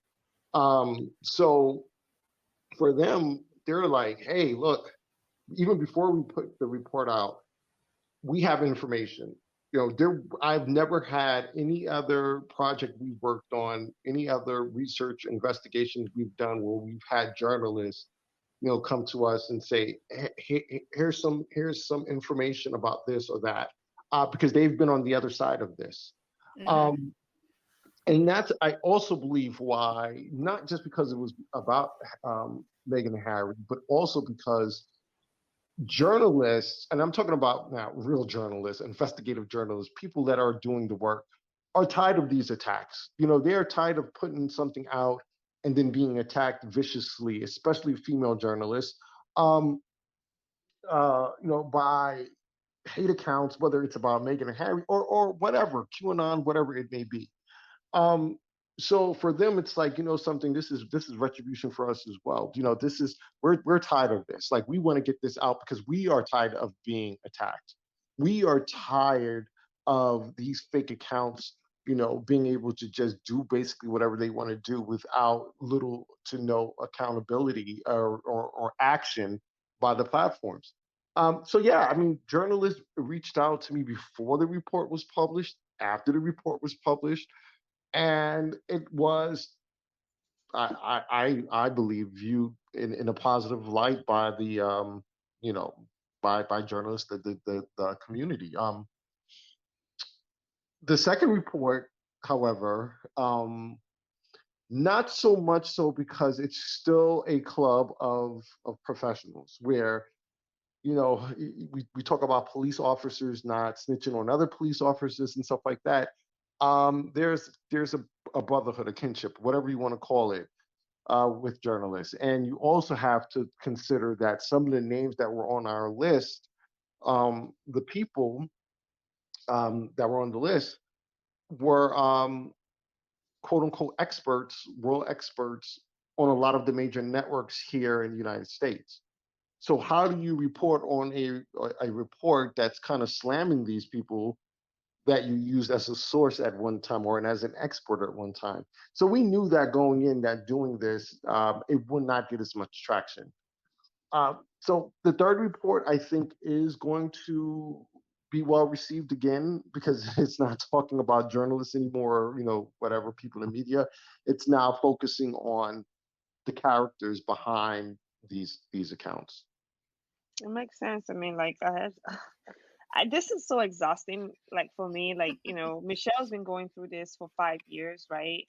And I came in 2017, and then to more actively 2018, and it's just like beginning of 2018, and it's just been kind of just frustrating because uh, to see Twitter, um, like, example, the other day, I minding my business on my timeline, a troll comes in and is just saying the most vile things about Harry and Meghan. I responded kind of in kind, you know, and the person is able to like report me, and Twitter is like, "Oh, you violated our TOS," and it's like, well, what about what the person said about Harry and Meghan, and like underneath my tweet? Like, why is it okay for this person to come underneath my tweet? And I don't know, Twitter, there's a lot of work that needs to happen.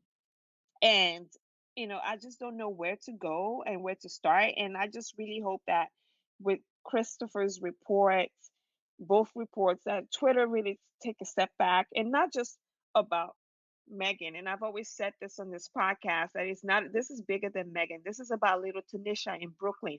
This is about little Sonia in Brixton. This is little, like, like this little girl in Crenshaw, in LA, and I'm from Brooklyn, so I'm always going to reference Brooklyn first. But like, even black girls in Lagos. I grew up in Lagos. Little Omotola in Lagos, who looks at Princess Meghan and can say, wow, this woman is not just impressive because she married this man, but she's been impressive because she's worked hard. She got into this profession that's very difficult. She's been able to sustain herself. But in addition to that, of being a celebrity, she's been using her celebrity for good, UN women and all this stuff. And the fact that these people don't want us and Black girls and Black women to have people to look up to, the likes of Meghan Markle, the likes of Kamala Harris, the likes of Serena Williams, the likes of Beyonce, or any Black woman out there. They try to destroy that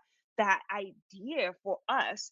Is just disheartening. And the fact that they use social media to do that, it's even more depressing. And then when you have somebody like Jack Dorsey, and we talked, we did a podcast earlier with our listeners talking about how, as an individual, your ethos has to match your company's ethos, right? And for Jack Dorsey, who claims he's diverse and he supports equality and blah blah blah, and his company is allowing and enables and participate and pushes for people to continue to debase and dehumanize not only Black women but just women in general, and just Black people and people of color in general. It's like it's a platform just built on hate and supports white supremacy. I don't understand how someone like Jack and whomever their board of directors, and to be honest with you, um, I've been an early investor in Twitter well before anyone.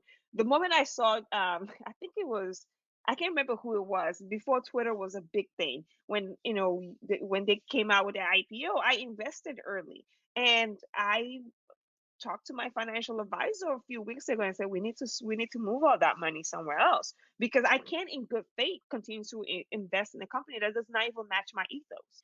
And I just it's sad, and I'm sorry that I'm going on a rant, but I'm going to move on.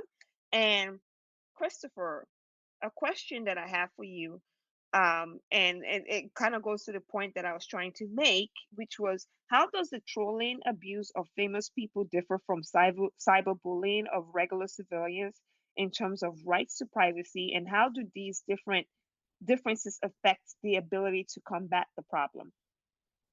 So, like, what is the differences of trolling of celebrity versus, say, trolling private citizen like yourself and myself, who have been trolled endlessly online? So you're asking me like, what's the difference? I don't think there is a difference. Okay. I don't think there is a difference. I Okay. think the trolling of a celebrity in terms of like what we're seeing with Meghan and Harry, the targeted attacks, the constant, bullying is no different than someone doing it to me, whether it's online and offline. I mean, a lot of this stuff, let's be clear, and I think the listeners also need to understand this too. A lot of this stuff is already illegal. Yeah.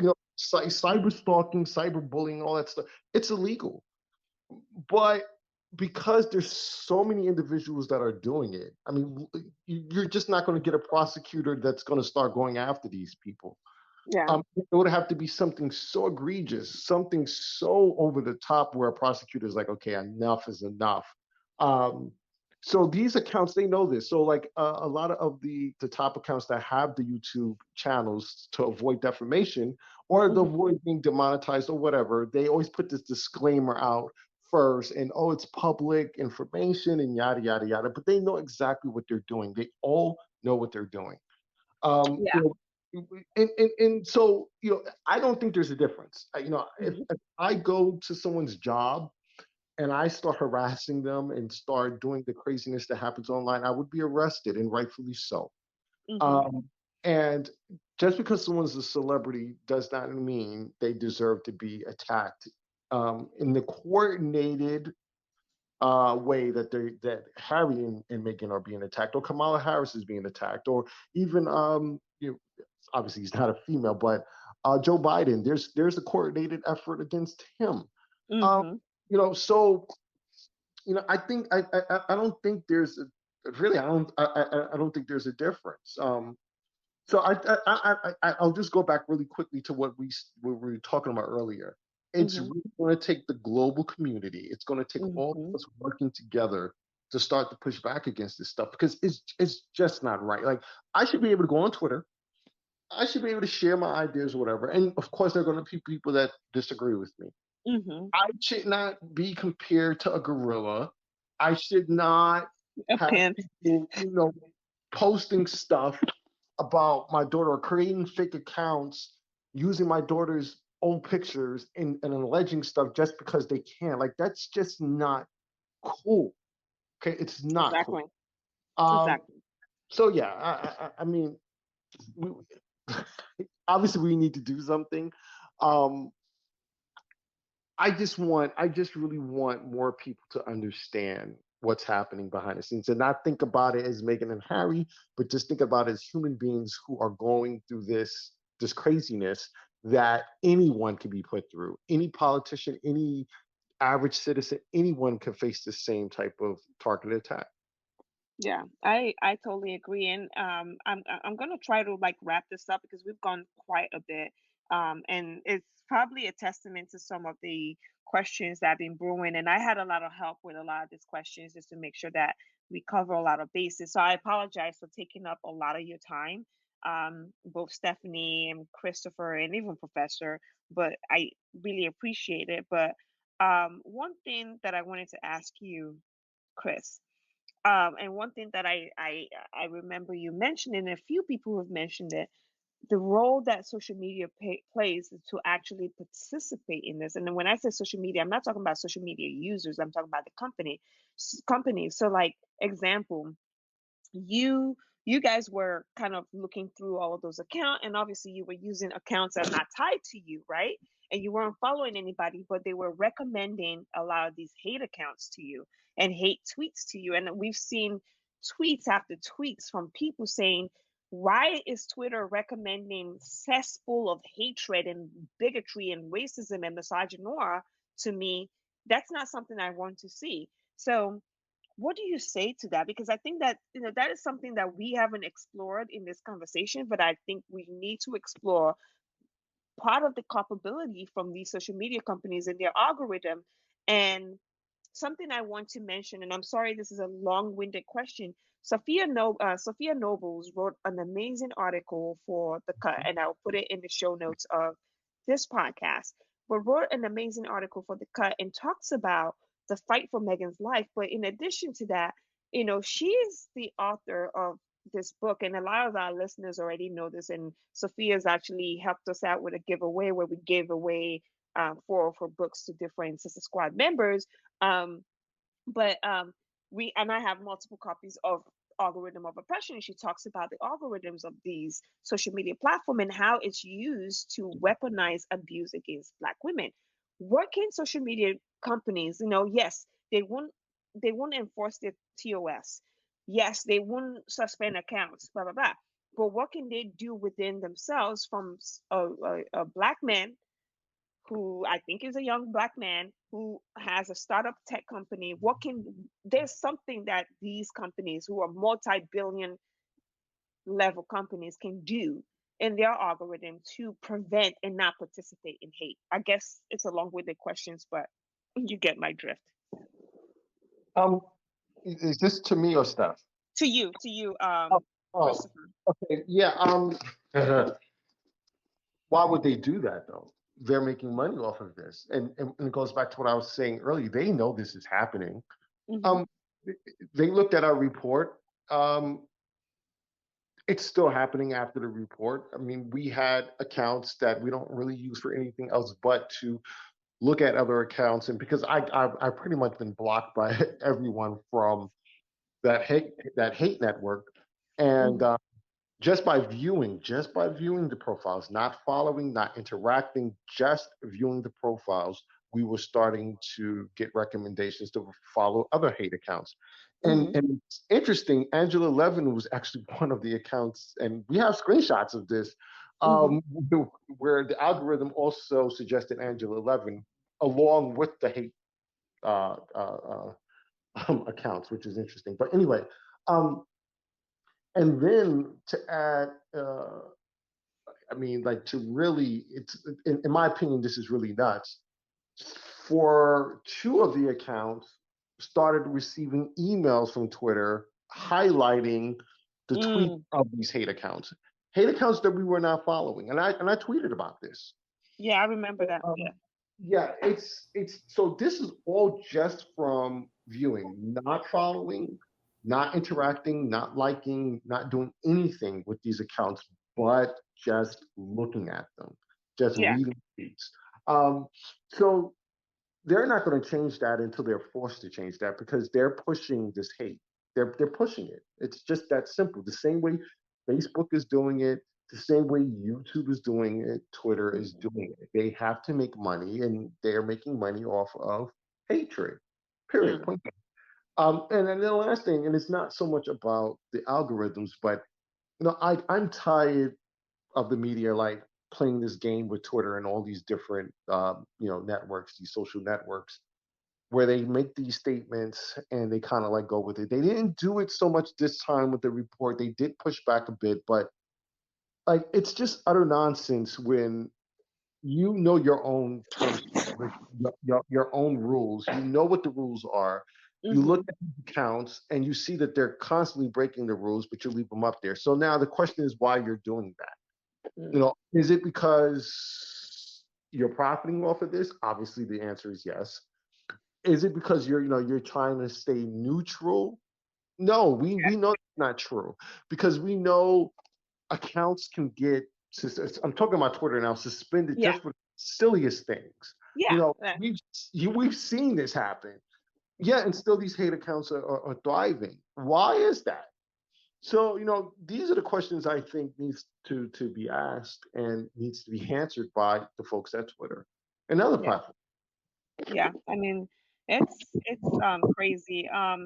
Stephanie, my question to you is ideally, seeing everything we know from the two reports, and my apologies, we couldn't go through the two reports because obviously we have so much to talk about. We can do this three other episodes of a panel, different panels, and just talking about. But I wanted to get your take from a media standpoint. What is your recommendation as to and to be honest and to be fair and to be clear, I have no expectation. Actually, I respect none of the British press. It's very rare.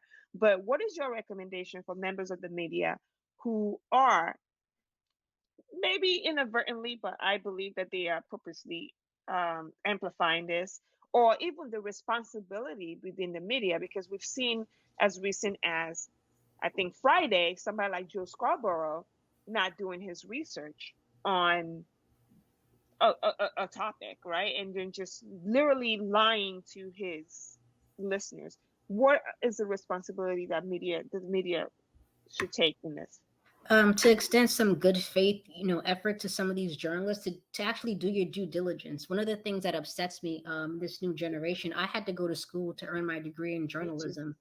There are some people coming up and are calling themselves journalists, but you're just simply repeating what you've seen online, what you've seen on social media, what you've seen on Instagram. No, actually confirm what you just read. For somebody like Joe Scarborough using his platform, to kind of vindicate Pierce Morgan, no, actually read the court documents. And I feel as though a lot of these reporters, they maybe go into Christopher saying, well, you know what, you're absolutely right. I didn't mean to work with these hate accounts. It's just so disingenuous because we've been saying this for more than 4 years now. After a certain point, you just can't play stupid and don't insult my intelligence in the process. And I feel like a lot of journalists go back to the basics, verify the information that you're putting out there. I know that I try to attempt to do the same thing because your credibility is on the line. And a lot of them are simply like Angela Levin. She's just simply the most blatant offender of, parroting these Meghan and Harry anti-talking points. And I want to be clear about something because I am a journalist. This is not about worshiping Harry and Meghan. This is not about being stan, oh yes, queen and stuff like that. This is just about being fair and honest, arbiters of the truth. If you are a journalist, you have to put the truth out there. You cannot be so wholly invested in turning Harry and Meghan into hate figures and ignore what is happening with the British royal family en masse. You cannot be Mhm. so focused on Harry and Meghan and what they're doing in the United States after you told them to leave the UK and ignore that, we have the British monarchy using the taxpayer money for various things that have nothing to do with the country. All I ask is for fairness. The thing that they claim to do, just fairness in how you report things. You don't even have to like Harry and Meghan, but do your job more equitably. Yeah, I mean, as somebody who went to school and I double majored and have a political science and a mass communication degree, I remember I'm not going to mention her name, but my journalism 101 instructor saying like, if somebody tells you it's raining outside, you don't write that down and report that. You look outside and you see if it's raining. And because that's what you do, you verify information before you, I mean, you are the arbiters of truth. You are the ones reporting things, and you have to be very clear and concise and fair and balanced in what you report. And obviously your opinion cannot be included in that report, because then it's not balanced and it's not fair. It's your opinion, and you have to state that. Obviously that is not the case, not even in the United States. We've seen situations where these people continue to parrot lies and repeat lies, and it's frustrating, as somebody who is listening for this news. And I got to the point where I don't, even just outside of Harry and Meghan, I don't listen to the news. When something happens, I go find information that I can read and kind of confirm, and because I'm doing the journalist's job for them, because they're not doing their job, and that's disappointing. Also, I I would mean. just, not to cut you off, but to Mhm. piggyback off what you're saying, a lot of time journalists think that something is a joke. Let's go back to Sean Spicer and Trump's inauguration. And Sean Spicer is saying it's the biggest inauguration ever. And I know that people want to think that it's a joke, that it's funny, but if they can lie about something that is literally happening right in front of your face, literally gaslighting you, that's a problem. That is how we ended up to January 6th. We are in Mhm. a nation where half of the country literally lives in a foreign reality, an alternate reality, alternate facts. Kellyanne Conway was making jokes about that. It's not funny because people are now rejecting the truth en masse, and you're trying to tell people something, and they're literally going down a rabbit hole. Oh, wait a minute, Mhm. I'm going to go on YouTube and I'm going to do my own research. I think we're in a very, very dangerous territory, and people are just, I don't want to call it a cult, but people are just very not willing to accept the truth. Oh, Yeah. I need to jump in here because I what Stephanie just said is something I've been saying I've been on maybe 2 or 3 panels now, and over the last, I don't know, 60 days or so. Mhm. And I keep going back to this and saying how, like, none of this is a joke. This is not a joke in terms of we as a society have to have a shared reality. And when you look at, for example, the pandemic is a very good example of how this is just all getting out of control to the point where humankind, Mhm. is being threatened by what's happening with disinformation. We have people who refuse to get vaccinated for whatever crazy reason, um, which is threatening other people's lives. Mhm. Um, now, thankfully, this pandemic hopefully will come to an end. But what happens when the next pandemic happens? That is a lot more severe than COVID, and we have half of the population, hopefully more, but half of the population believing in science, and Mhm. then the other half of the population believe in the nonsense that they're seeing on YouTube or on Twitter or on Facebook or wherever. This pandemic should have been over by now, or at least at the fact that we should be at a place where we can go back to living our normal lives. And yes, there are people who are trying to do that, but let's be realistic here. In Europe, we're seeing another wave to hit Mhm. Europe. It's going to hit you here in the United States as well. And this is because people refuse to accept science. We no longer have a shared reality. There are people on this planet who literally believe the earth is flat. There are people on this planet who believe lizard people live among us. Like, we've talked about technology, we've talked about legislation, but we also have to talk about critical damn thinking. We also have to talk about education. We have to, as a society, start educating our children on how to search for real news, how to search, how to do their own research, not to accept things at face value, to go and find accurate, factual information. Because I'm telling you, like, we've focused this conversation on Harry and Meghan, which is terrible. But what's happening out there in terms of disinformation about science and what's going on with climate change and just a myriad of different other things is putting us as a species, as a planet, at risk. Yeah. Yeah. it's sad that the media has contributed to this, but I'm gonna try to end this very quickly, and I wanted to give Christopher um like uh how do I say this? Like, let me see. I'm trying to, yeah, um kind of give you kind of ask you a question, ideally for you, and this is like a weird question to ask. If you had your own social media like Twitter, um, what would you like to see? What would if you were in charge of a social media site, what changes would you make to capture more of what people are skirting, of people skirting detection and consequences, like we have seen in this situation? Sure. Well, very first thing would be is to actually just enforce my own terms of service and rules. I mean, that's just a no-brainer right there. But Hmm. to stop these accounts, now one thing that can be done is just have everyone, when they sign up with a credit card. Not necessarily mean that you have to charge the credit card or anything like that, but that's one way that you can stop a lot of this because not everyone is going to go out and, for example, and buy gift cards, Visa gift cards. Not everyone is going to go out and create new accounts or whatever just to join whatever social network. Um, so meaning create accounts, meaning bank accounts. So by accepting that credit card information, Hmm. it will stop people from making multiple accounts because they're not going to go and get once their account suspended. Obviously, that credit card that they use is also suspended. Um, so that would cut a lot of that down. So the other thing is actually charging for these platforms. And then when I mean charge, I mean like a nominal fee, like Yeah. $1.99 a month or something like that.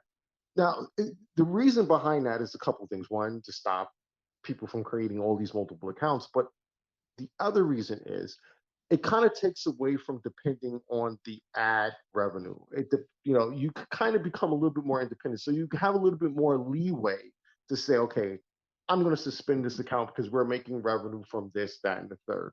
Um, and lastly, I think just being open about what's happening also helps to push back on a lot of this stuff. Like if Twitter was just open about what was going on and say, hey, look, yeah, we do have a problem and we are partnering with, this university, this firm, Bot Sentinel, whatever, to combat this stuff, I think a lot of people would say, hey, you know what? They are trying to do something, and I want to contribute to this because I see what Twitter is doing.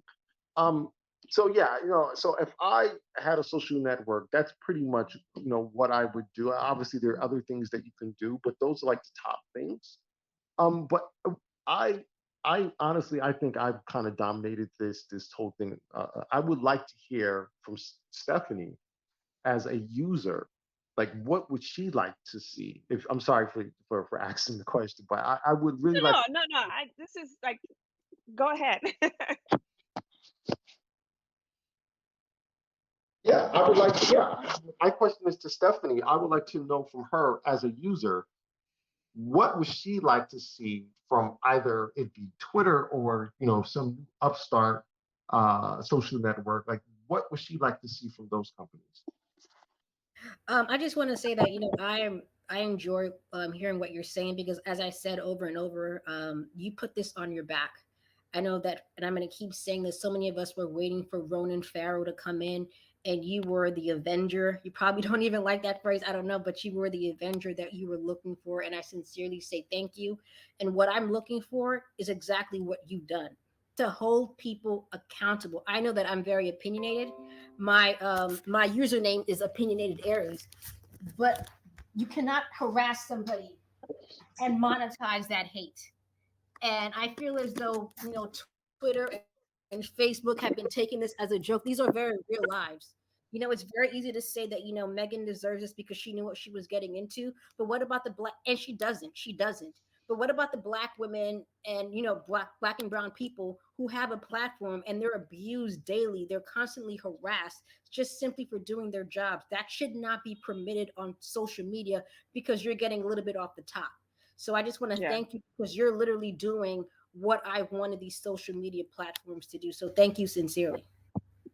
I really appreciate that stuff. No, and and I think that it's important that um from I mean myself, and I'm sure Michelle has, she will speak up here soon.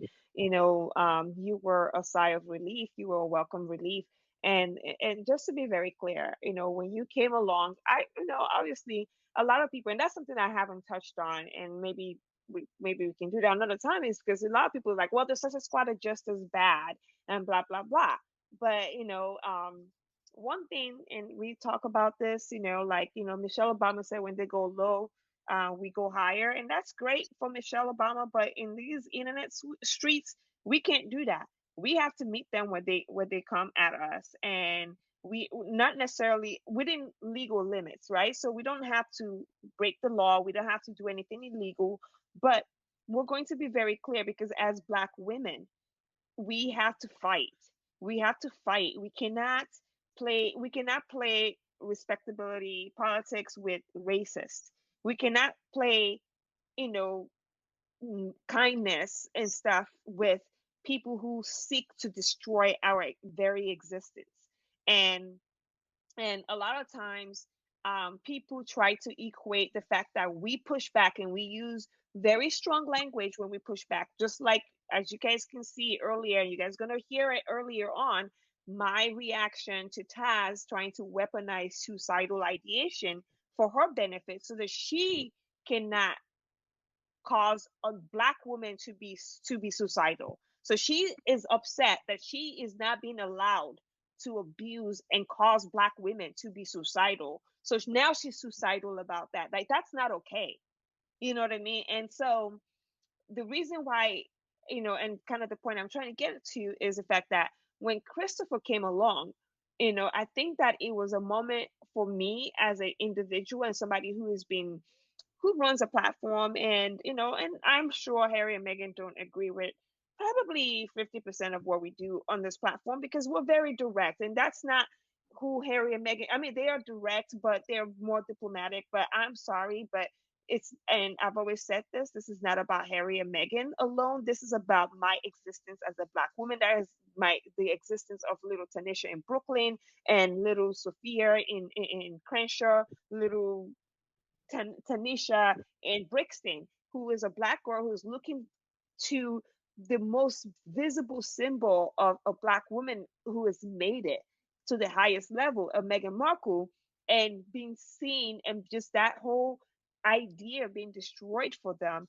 But not only the idea being destroyed for them, but then their existence is also not okay for white supremacists, when they have to work hard and have to move in spaces where they're now thought of not belonging. I can't accept that. And I have to fight for that existence, because one day I'm either going to have a son or a daughter, and they're going to be married to somebody. They're going to have grandkids. I'm going to have grandkids, and they will not be allowed in spaces. They will not be allowed to exist. And those kids will not even know how to fight back, or there will not be mechanisms in place for them to be able to exist in those spaces. And I refuse for that to happen. But going back to my conversation about Chris, when I saw you coming on and actually taking this on, the first thing I said was, at least there will be data.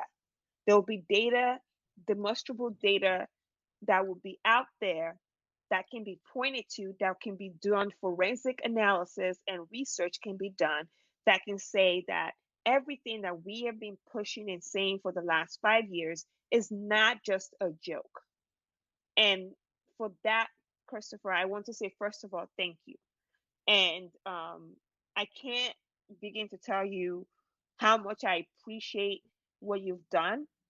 And I will continue to emphasize, this is not just about Meghan. This is about, for me, Black women and brown women worldwide.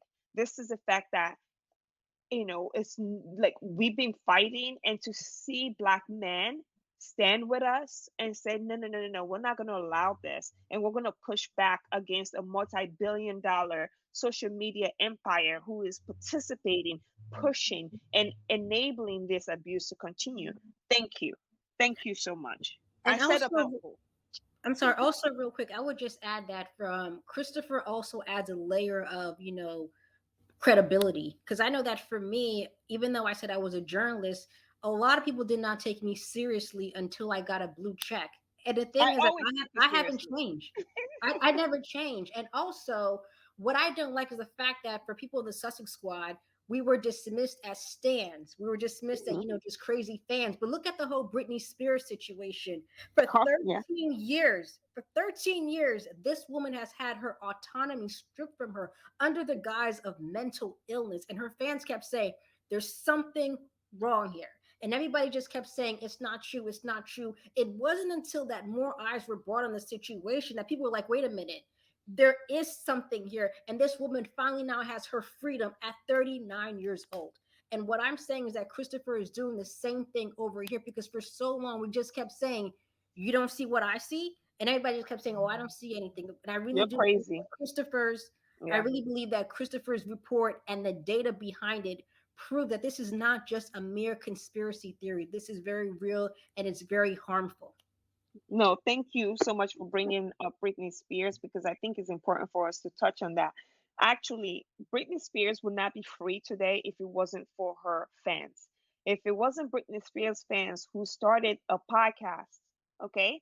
They started a podcast a few years ago and they started pushing back more forcefully than they could do on social media. They started a podcast and they said, no, we're going to talk about it. That podcast led to the documentaries, the Free Britney documentaries, that then kind of highlighted a lot of things and opened a lot of Pandora's box for Britney to now then be able to see that, oh my God, this is not good. Let me ask for my freedom. I didn't know I could ask for this. And then to lead to Friday when Britney is now free to make her own decisions. I mean, I have some issues with certain things, but that's kind of it's a narrow scope, and from the bigger perspective, Britney is free, but Britney could not be free if it wasn't for her fans, basically. But Chris, Uh, sorry.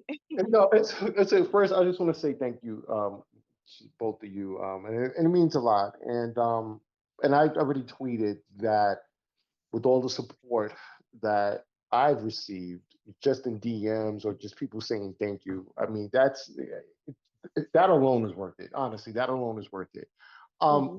I as a company, we didn't take this on to get notoriety, to get publicity, no matter what other people said, or we're grifting. Believe me when I tell you this. And anyone who knows anything about a tech company, anyone who knows anything Hmm. about this type of research knows just how expensive this is. So believe me when I tell you, it's like the stuff that's being said and have been said is just complete and utter nonsense. Period. But Yeah. you know, what I will say is this: I am by far no quote unquote hero or avenger or anything along those lines. Um, it's really all about the data. It really all is about letting people be aware of what's happening, and it just happens to be about Meghan and Harry. One other thing I would like to say that this is a coordinated effort in terms of pushing back against this stuff because let's be fair here. We put out a report and journalists did not write about this report. The report would not have gotten nowhere near as much attention. So Yeah. you also have to thank the journalists who did, especially Ellie Hall, where let's be honest here. Some of the squad are not fans of hers, but Hmm. she really took that, ran with it, and got it the attention that I believe it deserves. Hmm. Without her doing that, it probably would not have gotten as much attention. Then TC Newman followed up and did her thing with Inside Edition, which also gave it a lot of momentum. Um, Yeah. so we have to, spread the credit around, and then obviously my team, but then the Sussex squad. You ladies, I'm sure there's some guys there as well. I'm assuming. Hmm. But the Sussex squad then taking the report, amplifying it and letting other people know, hey, look, this is happening. Um, I mean, in terms of the tips that we've received a lot of tips from Sussex squad members because you've been in this fight for so long. So yes, fans can make a huge difference in these types of situations. And we all know, look, there are going to be people that are going to cross the line. And like you said, sometimes you can be direct. Um, Hmm. when you're passionate about something, sometimes, even in this podcast here, I've said some things where I'm like, oh, maybe I shouldn't have said that. But when you get passionate about things, because look, as people of color, we know what this is all about. We live this, we experience this. All right. So, we're not going to be gaslighted or let people gaslight us into thinking that there's something else going on here. And we Hmm. see the coordination with these platforms and these accounts and these journalists and whatever. Um, Yeah. so the last thing I'm going to say, and then I'm going to stop rambling, is don't give up. At the end of the day, don't give up. Like I've said yesterday, like obviously we have to move on as a company after the third report to other things. We're still gonna continue to track these hate accounts, and we're still Hmm. going to be able to build tools to combat this stuff. Um, but as a company, we obviously have to focus on different things, obviously different types of targeted Exactly. attacks and whatever. But as a group, don't give up. Don't give up because these people just understand this. These people are not invincible. They don't. A lot of them. I'm once again trying to be diplomatic. Um, they're not the most clever people in the world. They're just not. Yeah. They're not. They're not. Most of them are not being funded by some secret cabal. Hmm. Um, these are just people who found the way of making a quick buck, and they're doing it, and it's working for them. So think about that when you're coming up with strategies and stuff on how to fight that. Just remember, it's about at the end of the day, it's about money in their pocket. Yeah. And honestly, and because this always comes up, do I believe there's another element that's funding some of this? Not through YouTube, not through whatever PayPal or whatever type of monetization or whatever. And I stated this yesterday. Yes, I actually do believe that, and that's what we're looking into because there are some signs of funding from a third party that's not like I said, not a platform or whatever the case may be, and that's something that we're looking at. Um, Yeah. once again, I really do appreciate all the kind words, um, but I think let's not forget, like I said, the journalists, not forget my team, and let's not forget the squad who are Yes. doing We this. don't want to forget your team. Your team has been amazing, and thank you because you guys are amazing. Your team is amazing. I wish, and just so to put a plug, and Christopher did not ask for this, none of that stuff, but in the show notes of this, if you would like to donate to Bot Sentinel for all the work that they're doing, again, it is a black owned startup tech company. I don't I don't know if people understand how hard it is to have a black owned startup tech company. I dabble a little bit in a little bit of coding, scripting, a little bit of hacking here or there. Ethical hacking, guys. Don't play with me. But that's just a hobby of mine. It's not like a thing. And I can tell you that black startup companies is not, it's almost unheard of to see. And thank you to you and your team because I'm sure that you guys are doing it at very little reward when it comes to financial or even just rewards in general. And so thank you to your team for the work that you guys are doing. Thank you. Our reward will be these accounts being removed. If these accounts will be removed, we would be extremely happy, and that would be our reward at the end of the day. Me, That, and, and I was that's what we want. We want these accounts to be removed. We want them to be deplatformed on YouTube. We want them to be held accountable. Period. Yeah, and that one thing I wanted to say about the journalist, and we can kind of go with Ellie or Hall. Most of the squad were cool with Ellie for a while, and it was until when she started lumping a bunch of black women who are fighting racism with a bunch of racists and not trying to minimize the abuse that we were getting from a bunch of racist white women and actually taking the words of these racist women to then attack us. And then, in addition to that, she wrote a few articles that were not true and they were not properly sourced in research. about Meghan Markle, and we felt that we were done with her. That was one of the so just understand, and Stephanie can tell you, within the Sussex Squad, we don't really trust journalists because they've not been the arbiters of truth. And Stephanie can tell you, when she first joined when she first kind of started speaking up with the Sussex Squad, she was worried that she was not going to be trusted as well. But we supported her and we trusted her, um, because she was honest and she was truthful, and whenever we needed dialing back, she did that. She called us, and called us out on things like, okay, you guys need to chill out, or she called the truth. The problem was with Ellie was, and a lot of the other journalists, they would equate the treatment of, say, Kate to Meghan, and it's not the same. And then they would try to gaslight us to say, like we were overreacting, when we as Black women are seeing what we go through in our life, our daily life. You can't tell me my experience is not valid when you've never faced it. And that was what we were seeing. And somebody like Ellie did that. Michelle Rodriguez did the same thing. And a bunch of us kind of just ended it with it. And for me, particularly with Ellie, was the fact that one time she tweeted, "Oh, I love what the Sister Squad podcast is doing. I listen to their podcast, blah, blah, blah." And then she had a bunch of white supremacists underneath that tweet telling her they're hateful people, blah, blah, blah. And they took come podcasts where we were passionate about the things that Meghan was going through. We curse, and we are not the bastion of perfectness. And then she decided to kind of turn against us. And I'm like, you didn't, as a journalist, ask questions. Don't take the word of people. And that's kind of me personally with Ellie. But from the squad, I'm going to speak for the squad. That's where our issues with a lot of the journalists, because as Michelle has said, a lot of these issues that we are seeing, a lot of this social media abuse of Meghan came and started with journalists. Period. Yeah. So sorry, No, Chris. no.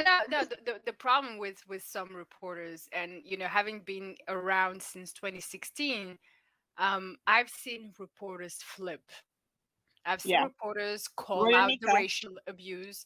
No, I'm not even going to name names. I'm just saying that for me, it's that I've seen reporters um, who were calling out the racial abuse that Meghan was facing, and then after a meeting or something happened behind the scenes, they completely flipped. So it's tough to it's tough to trust reporters, really, because especially we're living in this world of access journalism. So if you want access to some people, you need to do what we tell you to do. So ultimately, they don't share the truth. They start to share the narrative that some people want out there. And so it becomes harder and harder for some squaddies to trust the reporters. So yeah, I'm wary of everyone. I'm telling right now. I'm wary of everyone. I just sit Yeah, back and Michelle. I'm the least. It's this. I've been around for 5 years, so I've seen some stuff. That's what I'm trying to say. I've learned my lesson. Some people, they just join in now and they just see it, so it's, you know, they trust, which is understandable because I did that at first. It took me a couple of years to realize the BS that Megan was facing. So yeah, Yeah, again, I'm telling you, it's so. I know you guys are focused on social media. I know this, but I'm telling you, the way that there's so many similarities with how Black women are portrayed in mainstream media, and I'm focusing with mainstream media, and it's it's just too obvious for me that it's not a social media thing first. It starts in mainstream media, and I'm seeing, right, it's so crazy. I feel like, I don't know, the way that Kamala Harris right now is being treated, it's just Mhm. so obvious. Like, I Mhm. was reading, you remember when recently they just talked about, she's trying to put on a French accent. I'm a French speaker. Like, I'm French. This is the reason why I didn't want to do the podcast, because English is not my first language. French isn't, by the way, either. But French, I speak French much better than I speak English. And I watched that video of Kamala Harris' speech. She doesn't have a French accent at all. And but the way that they were trying to weaponize that against her, did it remind you of when they were trying to say that Megan is putting on a British British accent? accent. Yeah. Remember that? Yeah. So like hmm that was like couple like when Megan was still back in the UK. So when you see who owns the media, that's really what we have to talk about. Who owns the media? Who put out this kind of um same rhetoric around each woman? There is so much similarities. The way that Serena Williams have been portrayed, the way that Michelle Obama has been portrayed, the way that Megan has been portrayed, the way that the way that now Kamala Harris is being portrayed, the way that Naomi Osaka was portrayed, the way that Simone Biles was portrayed. Like there is just multiple times you see the same narrative over and over and over again. And Yeah. it's just so obvious for me that it's not a social media thing. It's something that is brought up by mainstream media that is then fed on by through social media. That's what they do. So it's just these two different beasts feeding each other. Yeah. All right. Well, I have to end this. We've been going Okay. for 2 hours and Yeah. 25 minutes. It is Yes. Yes. extremely long. Yeah. And I, first of all, thank you from Michelle and myself. We are the co-hosts of this podcast. And Christopher, you are so generous with your time, and you have been doing a lot of these, and I really appreciate everything you've done. And may God continue to bless you, and may you continue to grow. And thank you for everything. I really appreciate it. Thank you so much. Nope. Thank you so much for inviting me. I'm sorry, I had my phone muted. I didn't want you guys No to hear. worries. I don't worry. But yeah, thank you so much for inviting me. It was a pleasure to be here and discuss this stuff with you. And hopefully, I'll be back soon. Yes, please. Yes. And yes, please, please, please. And Stephanie, Yeah. you are my hitter, my writer, and you've been here for Harry and Meghan and just the plight of Black women from the beginning. Yeah. And so I want to say thank you for accepting to be on this panel. I think that we covered a lot of ground. We could go for 13 hours, but we're not going to do that today. But thank you for joining this panel. And I have not mentioned it to anyone, so no one knows that this panel is occurring. Yeah. So they're just going to get a surprise later on today when I edit this and put it out, this podcast, because it's pretty good. So thank you so much, Stephanie. Thanks for having me. Thank you. And I know Professor's not here, but he's already gotten my thank you, and I thank you, and thank you, Professor, for joining us. And Michelle, I will leave it to you to end the podcast, and then we kind of end it. Okay. Okay. Thank you so much, Mr. Christopher Boozy, for coming here. Thank you so much, Stephanie. You know that you're my favorite reporter. I'll just say that. Thank you so much to Professor as well, even if he's gone now. Yeah. Thank you so much for Tina for hosting this amazing panel. And yeah, guys, as Megan would always say, no bad energy. No bad Bye. energy, guys. Bye. Bye. Bye.